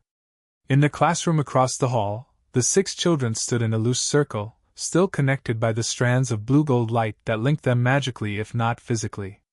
Around them, Molly Weasley, Augusta Longbottom, and Andromeda Tonks had created a defensive perimeter, their wands ready as they monitored the battle sounds from the corridor. "They're fighting," Fred observed unnecessarily. "Not just them," George added, tilting his head as if listening. "All around the castle. The others are trying to come through the old sections of the dungeon wall," Neville confirmed. "Near the place that will be the Slytherin common room someday." This oddly phrased statement went unremarked by the adults, who were focused on the immediate threat, but Luna nodded in understanding. "The castle shows us what was, what is, and what will be," she explained dreamily. "All at once sometimes. It gets confusing." Harry had been unusually quiet, his face tense with concentration as he maintained his connection to the castle's magic. Now he spoke, his voice tight with urgency. "They have something. Something dark. I can feel it coming closer." Adelaide's white eyes widened. "The artifact. The key they used to open the chamber." "It's more than that, it's a weapon."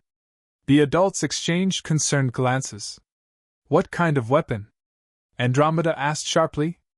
The children looked at each other, their magical connection allowing them to share information in ways that transcended normal communication. "A Founder's Relic," Harry said finally. "Something of Slytherin's. But changed, corrupted. It can harm the castle itself," Luna added. "Cut through the founding magic." "That's not possible," Augusta protested. "Hogwarts enchantments are the strongest in Britain, perhaps the world. Every magic has its counter," Andromeda said grimly. "Even the most powerful protections have weaknesses that can be exploited by those with sufficient knowledge." Outside, the sounds of magical combat intensified. Flashes of multicolored light leaked through the gaps around the classroom door, accompanied by shouts and the distinctive crackle of spells colliding with shield charms. "We need to help," Harry said suddenly, taking a step toward the door. "Absolutely not," Molly said firmly, moving to block his path. "You children are staying right here where it's safe." "You don't understand," Teddy insisted, his hair cycling rapidly through colors in his agitation. "The castle needs us closer. The defenses work best when we're near the threat. The adults are handling the threat," Augusta stated in a tone that brooked no argument. Our job is to keep you safe. The children exchanged frustrated glances, their magical connection humming with shared purpose despite the adults' restrictions. We can help from here, Adelaide said finally, her eerie wide eyes fixing on her brother. Neville, can you feel the stones under the floor? Neville nodded, closing his eyes in concentration. They're old. Really old. Part of the original foundation. Direct the castle's magic there, she instructed. Like roots seeking water. Understanding dawned on Neville's round face. He knelt, placing his hands flat on the stone floor. The blue-gold light around him intensified, seeping downward into the flagstones beneath his palms. Fred, George, Luna said, turning to the twins. Double the output, like before. The Weasley twins grinned identically, dropping to kneel on either side of Neville. They too placed their hands on the floor, their shared magical core creating a resonance that amplified the flow of energy Neville had started. Teddy, we need a distraction, Harry added. Something they won't expect. The young metamorphomagus nodded, his face screwing up in concentration as his entire body began to shift and change, not into another human form, but into something larger, more intimidating. His magic, amplified by the castle's energy flowing through him, was extending his innate abilities beyond their normal limitations. What are they doing? Molly asked, alarmed by the rapidly intensifying magic swirling around the children. I believe, Andromeda said slowly, watching her son's transformation with a mixture of concern and pride. They're taking a more active role in the castle's defense. Outside in the corridor, the battle had reached a critical point. Dumbledore, Snape, Flitwick, and Arthur had managed to contain the 3 Death Eaters in the bathroom doorway, preventing them from advancing further into the castle. But the confined space limited their offensive options, while providing the intruders with partial cover. The artifact is nearly charged, Rookwood called to his companions, his voice carrying over the explosive exchange of spells. Hold position! What artifact? Dumbledore demanded, deflecting a particularly nasty curse from Crouch with a casual flick of his wand. What are you attempting, Augustus? Rookwood's thin lips curved in a cold smile, the blue rune on his forehead seeming to pulse with angry light against his will. Something the Founders never anticipated, Albus. A key to unlock the castle's core enchantments, specifically designed to counter the protections they placed on magical children. Impossible, Flitwick countered, even as he cast a series of precision charms that forced not to strengthen his shields. The founding enchantments are too complex, too deeply integrated with the castle itself to be countered by any single artifact. Unless, Snape interjected coldly, the artifact itself contains founding magic. Something that once belonged to one of the 4, corrupted to work against its original purpose. Knott's expression confirmed this theory, his academic pride momentarily overcoming his combat focus. Slytherin's locket, he acknowledged. Modified through ancient rituals few today could comprehend. A masterwork of magical reconfiguration. Which you intend to use against children, Arthur Weasley said, disgust evident in his voice as he maintained a steady barrage of spells that kept Crouch pinned down. For a greater purpose, Rookwood replied. One that will restore proper order to the magical world. Even as they spoke, the battle dynamics suddenly shifted. The stone floor beneath the Death Eater's feet began to ripple like water, the ancient flagstones softening impossibly before surging upward to encircle their legs. What? Crouch gasped, struggling against the stone that now held him fast at the knees. Simultaneously, the bathroom behind them erupted with movement as the porcelain fixtures themselves animated, sinks detaching from walls, toilets bursting from their stalls, to attack the intruders from behind. The children, Dumbledore realized, his eyes bright with wonder despite the battle raging around them. They're directing the castle's defenses. Rookwood snarled in frustration, raising a silver locket that hung around his neck. The ancient artifact glowed with sickly green light, pulsing in opposition to the blue illumination that filled the corridor. Now! He commanded. Knott and Crouch raised their wands in unison, combining their magic with Rookwood's as he activated the corrupted Founder's relic. A wave of green energy burst from the locket, colliding with the blue glow of the castle's runes. Where the energies met, the stones themselves seemed to scream, not audibly, but in a magical frequency that set teeth on edge and caused the very air to vibrate. For a moment, the outcome hung in the balance. The castle's magic, directed through the 6 children, fought against the corrupted founding magic of the locket. Blue and green energies warred in the confined space of the corridor, creating a maelstrom of wild magic that forced all combatants to shield themselves. Then, just as it seemed the Death Eater's artifact might prevail, a new element entered the fray. The classroom door burst open, and a massive, silvery form bounded into the corridor, a creature that resembled a wolf, but larger than any natural wolf could be, its body semi-transparent and shifting constantly, as if unable to maintain a fixed form. "What in Merlin's name?" Arthur gasped. The creature, Teddy, transformed beyond recognition through his metamorphomagus abilities amplified by the castle's magic, launched itself directly at Rookwood. Not a physical attack, but a magical one, as the silver form passed through the Death Eater's body like a ghost. Rookwood screamed, the sound more surprise than pain, as the spectral wolf's passage disrupted his magical focus. The locket's green glow faltered momentarily, just long enough for the castle's blue magic to surge forward, engulfing the artifact in azure flame. "No!" Not cried, recognizing the danger. "The containment fields are collapsing." The warning came too late. The corrupted locket, its dark enchantments destabilized by the competing magical energies, detonated in Rookwood's hands. The explosion was magical rather than physical, a shockwave of wild, uncontrolled energy that blasted outward in all directions. Dumbledore's shield charm, cast with lightning reflexes, protected the defenders, but the Death Eaters took the brunt of the magical backlash. Rookwood was hurled backward into the bathroom, colliding with the far wall and crumpling unconscious. Knot and Crouch, partially shielded by their own defensive spells, were nonetheless stunned by the explosion, momentarily incapacitated.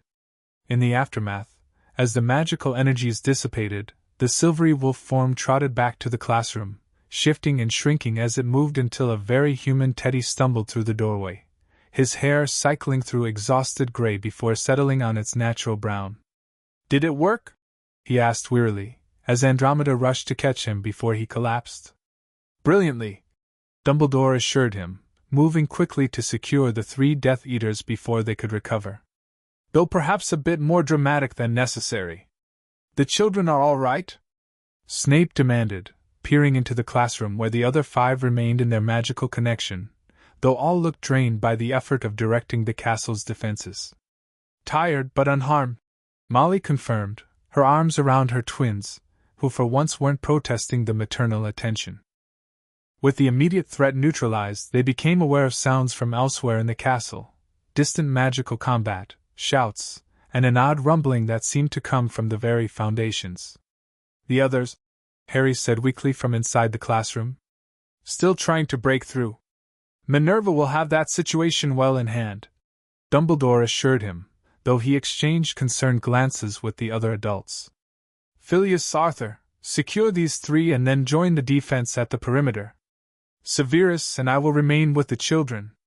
As Flitwick and Arthur magically bound the unconscious Death Eaters and levitated them for transport, Dumbledore entered the classroom to assess the children's condition more directly. "You've done remarkably well," he told them gently. "The castle's defenses are stronger than they've been in centuries, thanks to your connection." "It's not over," Adelaide said, her wide eyes fixed on distant visions. "Rookwood was just the first attempt. There will be others. Many others over the years. Because of what I am," Harry said quietly, touching his scar. "Because of what's still in here." A heavy silence followed this statement. The adults exchanged troubled glances, uncertain how to respond to such awareness from a 6-year-old. "That may be true, Harry," Dumbledore said finally, kneeling to the boy's level. "But you are not alone anymore. Not in facing this burden, nor in your unique connection to magic." He gestured to the other 5 children, still linked by faint strands of blue gold light. "Hogwarts has chosen you, all of you, as its special conduits. A bond that I suspect will continue long after today's events. Forever, Luna confirmed dreamily. We're part of the stones now, and they're part of us. That's why the castle called us. It needed children who could carry its magic even when we're not here. An anchor in each of us. Neville added, his customary shyness momentarily replaced by calm certainty. So it can stay awake, even when we go home. This concept, that the castle's awakened sentience would persist through a magical connection to the children even at a distance, was both fascinating and concerning. The implications for magical theory alone were staggering, let alone the practical considerations of 6 young children maintaining a permanent link to one of the most magically powerful locations in Britain. We'll need to discuss arrangements for your continued education and training, Dumbledore said thoughtfully. This connection may require special consideration beyond standard magical childhood development. They'll need to visit regularly, Pandora Lovegood suggested, her researcher's mind already analyzing possibilities. To maintain the strength of the bond and allow the castle to adjust the magical flow as they grow. And protection, Augusta added firmly. If what Adelaide says is true, and others will attempt to exploit this connection or harm the children because of it, Hogwarts will remain their sanctuary, Dumbledore assured her. And I suspect the castle itself will have opinions about their safety, even when they're beyond its walls. As if confirming his words, the blue glow in the surrounding stones pulsed gently, the runes brightening momentarily in a pattern that somehow conveyed reassurance. The distant sounds of combat had faded, suggesting that the other attempted incursions had been repelled. Moments later, McGonagall appeared in the doorway, slightly disheveled but triumphant. The perimeter is secured, she reported. 4 captured, the rest fled when they realized their leaders had been taken. The castle's defenses were remarkable. She shook her head in wonder. Suits of armor animating, stone gargoyles taking flight, even the greenhouses participating, devil's snare emerging through the very walls to ensnare intruders. The plants helped, Neville said shyly.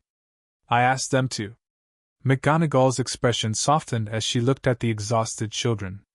Well, you all did splendidly. Hogwarts hasn't defended itself so effectively in, perhaps ever. The crisis appeared to be over, at least for the moment. The captured Death Eaters would face ministry justice, though with Fudge's direct exposure to their activities, there was little chance of political maneuvering to secure their freedom this time. The corruption of Slytherin's locket had been neutralized, its dark purpose thwarted. But as the adrenaline of immediate danger receded, larger questions loomed. What would happen to these children, now connected permanently to Hogwarts itself? How would this awakened castle consciousness affect the wider magical world? And perhaps most troublingly, what of Harry's scar and the dark presence it still contained? As if sensing these unspoken concerns, Harry spoke up, his voice stronger now as he recovered from the magical exertion. The castle says we've changed things, he said simply. The future looks different now than it did before. Different how? Dumbledore asked gently. Harry looked to Adelaide, whose white eyes had always seen more clearly into possible futures. She tilted her head, as if listening to distant voices, before answering. The Dark One will still try to return, she said, her child's voice at odds with the gravity of her words. That hasn't changed. But his path is harder now, his tools fewer. And we... She gestured to encompass all 6 children. We'll be ready when the time comes. The castle is teaching us. Teaching you what, exactly? Snape asked, his tone carefully neutral despite the extraordinary claim. Old magic, Luna answered. The kind the founders knew. Magic tied to earth and stone, to sacrifice and protection. Wandless, Fred added. Wordless, George continued. Connected to our gifts, Teddy explained, his hair shifting to a thoughtful blue. And to each other. Neville finished, his round face solemn. The adults exchanged glances that mixed wonder with apprehension. Children learning ancient, powerful magic directly from Hogwarts itself, magic that predated modern wizarding education and perhaps even the current understanding of magical theory. This will require careful oversight, McGonagall said, voicing what several were thinking. Guidance to ensure their safety and proper development. not control," Harry said quickly, a hint of his old wariness returning. "The castle says that's important. We learn, but we choose. Always." Dumbledore nodded slowly. "A wise distinction, Harry. And one I promise we will respect." He looked around at the assembled adults. "These children have been chosen by Hogwarts itself for a purpose we're only beginning to understand. Our role should be to support and guide, not to direct or constrain." This philosophy, radical in a wizarding world accustomed to strict regulation of magical education and practice, would prove controversial in the days to come. But as they all observed the soft blue glow that still connected the 6 children to each other and to the ancient stones around them, it was difficult to argue with the results. Hogwarts had awakened, chosen its champions, and successfully defended itself against those who would corrupt its purpose. The castle was, in a very real sense, a living participant in these events, perhaps the most important one of all. 3 months later, the Great Hall of Hogwarts presented a most unusual sight for the start of term feast. Amidst the returning students at the 4 house tables, a small round table had been placed near the staff dais, occupied by 6 young children who were years away from their official Hogwarts letters. Harry Potter, now healthier and more confident than the frightened, curse-riddled boy who had appeared at the gates in summer, sat between Luna Lovegood and Neville Longbottom. Across from them, the Weasley twins entertained Teddy Tonks and Adelaide Longbottom with quietly animated cutlery that danced when the professors weren't looking their way. Their presence had been the subject of intense negotiation between Dumbledore and the Ministry. In the aftermath of the Death Eater attack, with several prominent former Voldemort supporters now imprisoned and awaiting trial, Fudge had been initially inclined to minimize the entire incident. The idea of 6 magically gifted children forming an unprecedented bond with Hogwarts itself threatened the Ministry's carefully maintained narrative about standard magical education and development. But Dumbledore had been adamant, supported by evidence that was difficult to dismiss: the visible awakening of the castle's ancient defenses, the children's demonstrated ability to direct those defenses, and most convincingly, the persistent magical connection that continued even when they returned to their respective homes. A connection that, testing revealed, actually strengthened the protective wards around Hogwarts regardless of the children's physical location. The compromise reached allowed the children to attend Hogwarts 1 week per month for special instruction, while maintaining their primary education either at home or in magical primary schools during the remaining time. Their families had been offered secure accommodations during these visits, with the Lovegoods, Tonkses, and Augusta with both Longbottom children staying in specially prepared guest quarters within the castle itself. Harry's situation had required additional consideration. With the Dursleys now facing Muggle charges related to child endangerment, carefully managed to exclude any mention of magic, he needed new guardians. After much discussion, a shared arrangement had been established. He would divide his time between the Tonkses, the Lovegoods, and the Weasleys, with magical transportation ensuring he maintained strong connections with all 5 of his fellow Stone children, as they had become known among the Hogwarts staff. At the high table, Dumbledore rose to deliver his start-of-term speech. The usual announcements about forbidden items and out-of-bounds areas were supplemented this year with a brief explanation of the young visitors. "Some of you may have noticed our special guests," he said, gesturing to the children's table.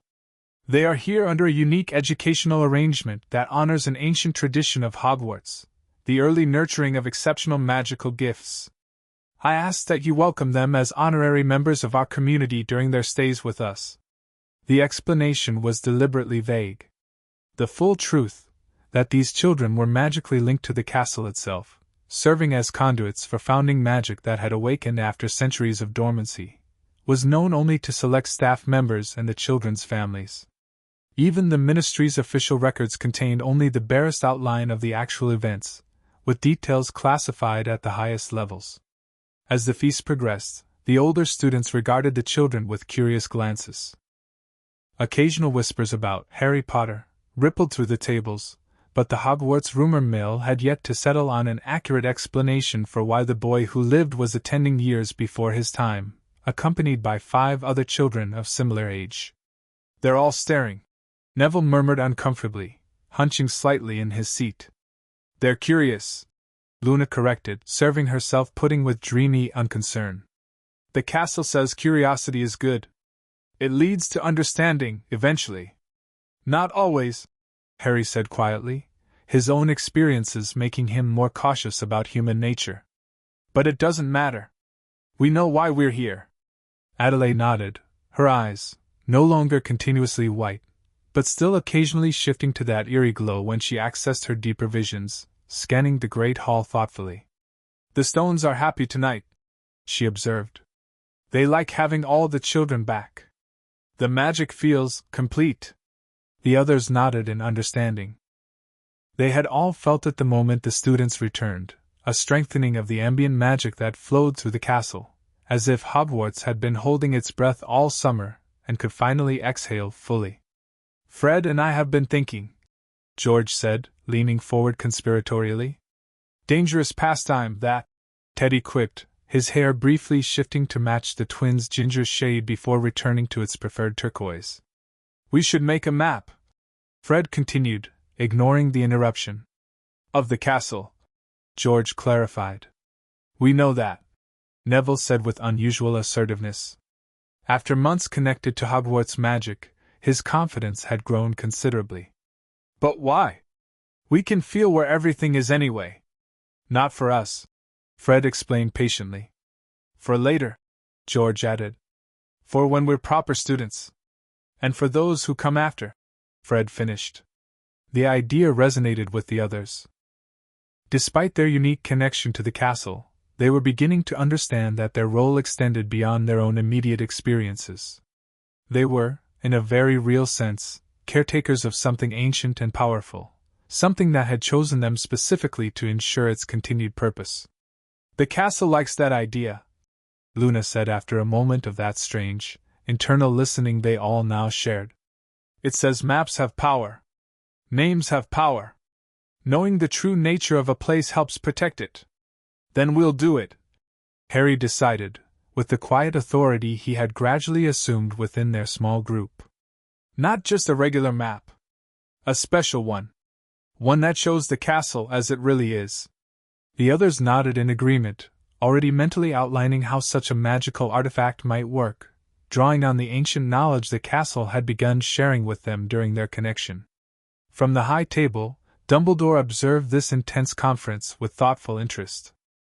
Since the events of summer, he had watched these 6 children begin to develop not just their individual magical abilities, but a collective identity and purpose that transcended ordinary childhood concerns. They were, in many ways, no longer entirely typical children, their consciousness expanded by their connection to Hogwarts in ways that were still being discovered. Yet they remained children nonetheless, vulnerable, developing, in need of guidance and protection. The balance between nurturing their extraordinary magical connection and ensuring their healthy emotional and social development would be delicate indeed. Particularly for Harry, whose lightning scar remained a persistent concern. The purification ritual in the heart of Hogwarts had removed the intentionally placed curses, but that oldest wound, the one Adelaide had identified as not part of the pattern, remained. Whatever fragment of Voldemort it contained was dormant for now, suppressed by the castle's protective magic flowing through Harry. But its continued presence suggested future challenges that could not be ignored. As the feast concluded and the prefects began gathering first years for the traditional escort to dormitories, Snape approached Dumbledore, his dark eyes fixed on the children's table. They're changing, he observed quietly. Becoming more synchronized in their magical signatures. Even Potter's contamination seems to be adapting to the collective resonance. Dumbledore nodded slightly. I've noticed the same. The castle's influence appears to be gradually harmonizing their magical cores, despite their different innate gifts. Is that wise? Snape asked bluntly. Allowing an ancient, semi-sentient magical construct to essentially reprogram 6 developing magical children? It was a fair question, and one Dumbledore had wrestled with extensively since summer. The traditional wizarding approach would indeed be caution, separation, careful study before allowing such a connection to continue.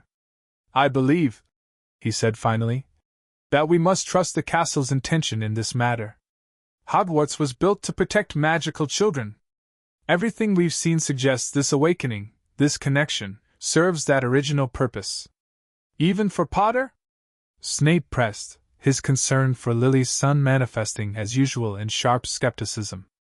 With what he still carries? Dumbledore's gaze returned to Harry, who was laughing at something Luna had said, a normal, childish laugh that would have seemed impossible months ago when he first arrived, broken and silent. Perhaps especially for Harry, he replied softly.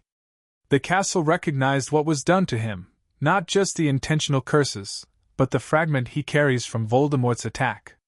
Its response suggests it may understand how to address that contamination better than we do. Snape didn't look entirely convinced, but he nodded slightly in acknowledgement.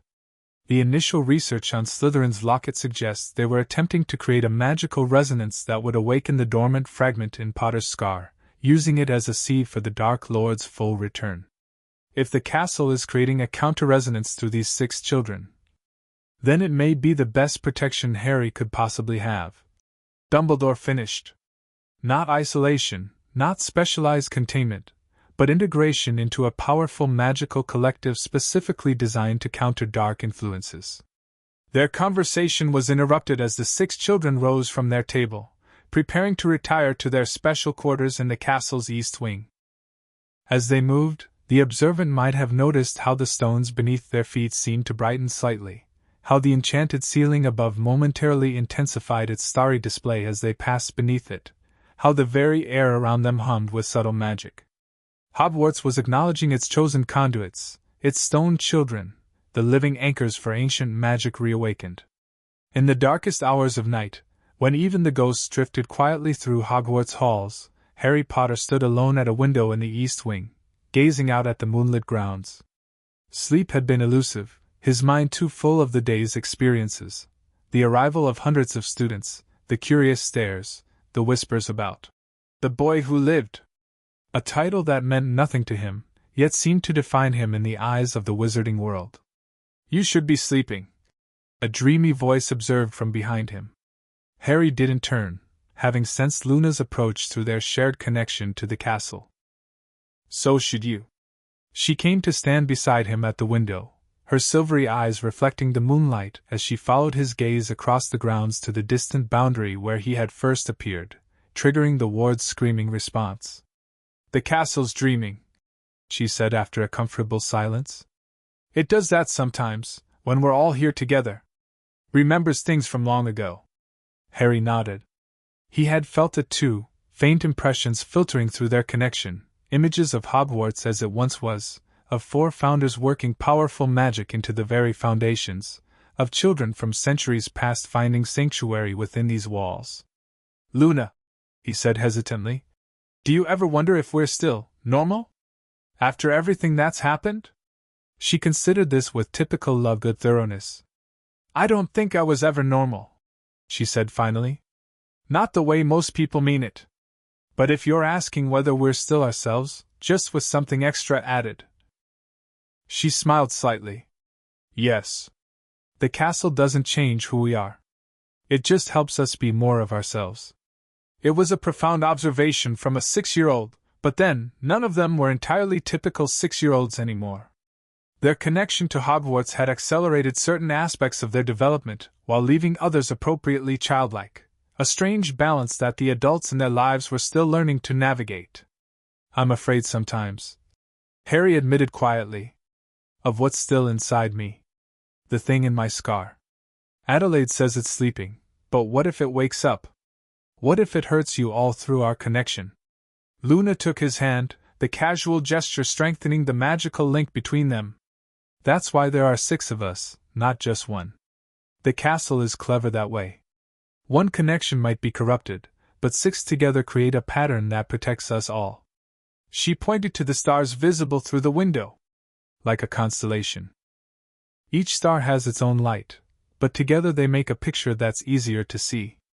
Harry considered this analogy, finding comfort in its simple wisdom. The castle had chosen 6 children with different magical gifts, different strengths and weaknesses.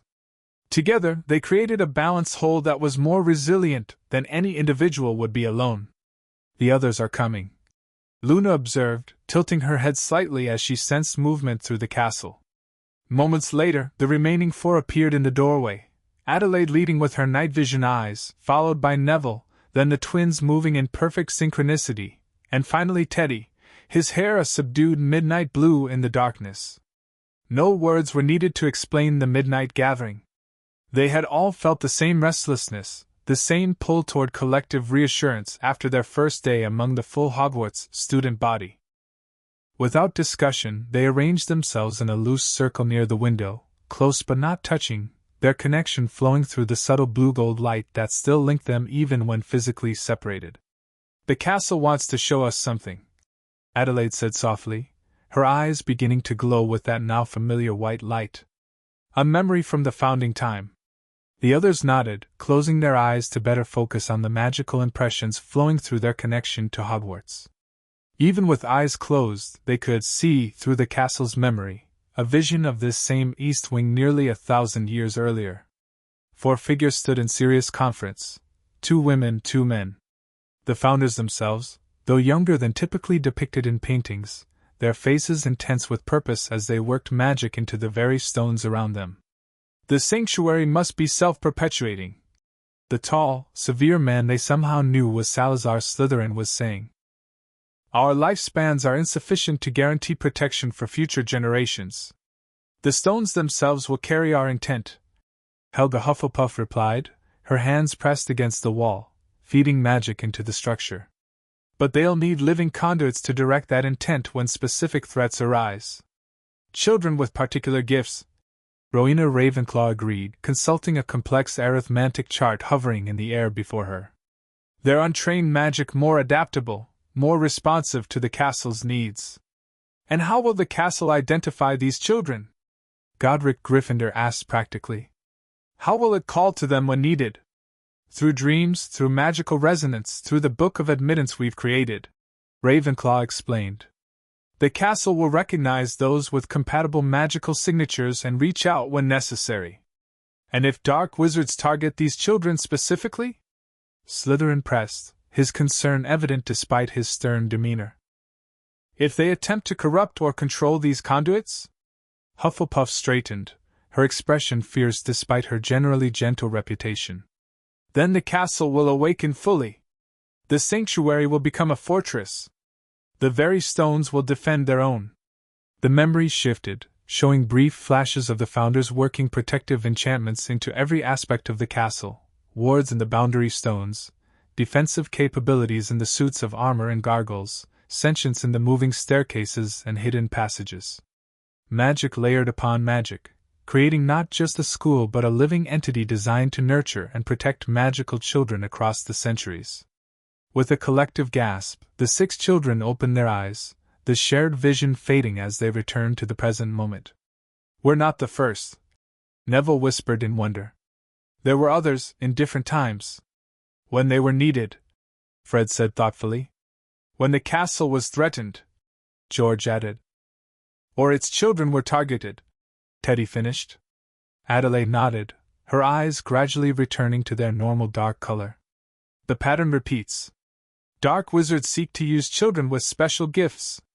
The castle awakens. Calls to those who can help. Like us," Harry said quietly. "Like us," Luna agreed. "Until the task is complete." They fell silent, absorbing the implications of this revelation. They were part of a cycle that stretched back to Hogwarts' founding, not unique in being chosen, but unique in their specific combination of gifts and the particular threat they faced together. "Do you think we'll be remembered?" Neville asked suddenly. "In the castle's memory, I mean. For whoever comes next."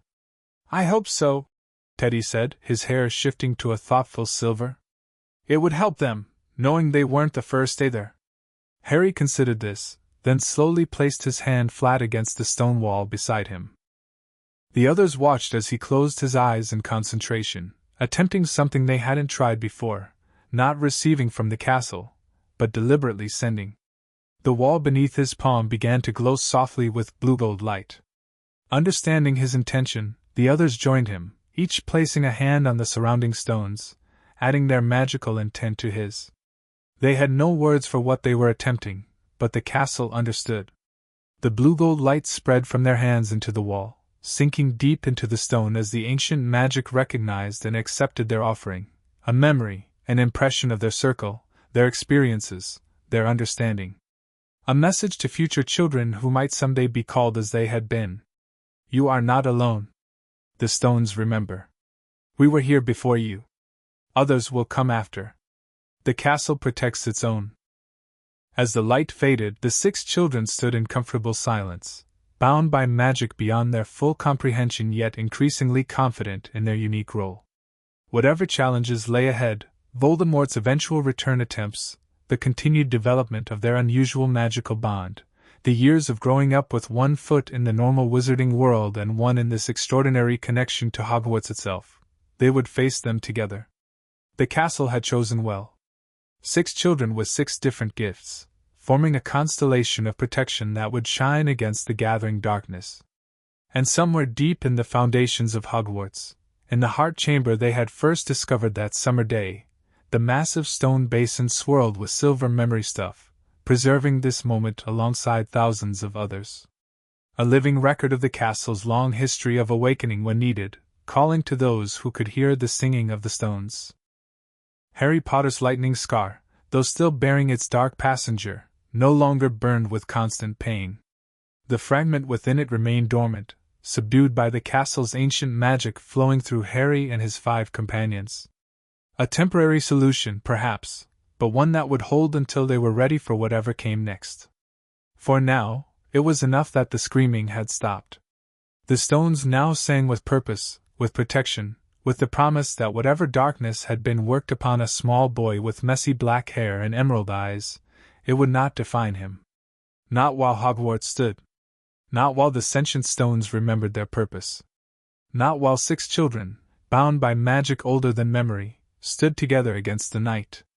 The end. Thank you for watching this video. Please be sure to subscribe to our channel and like this video.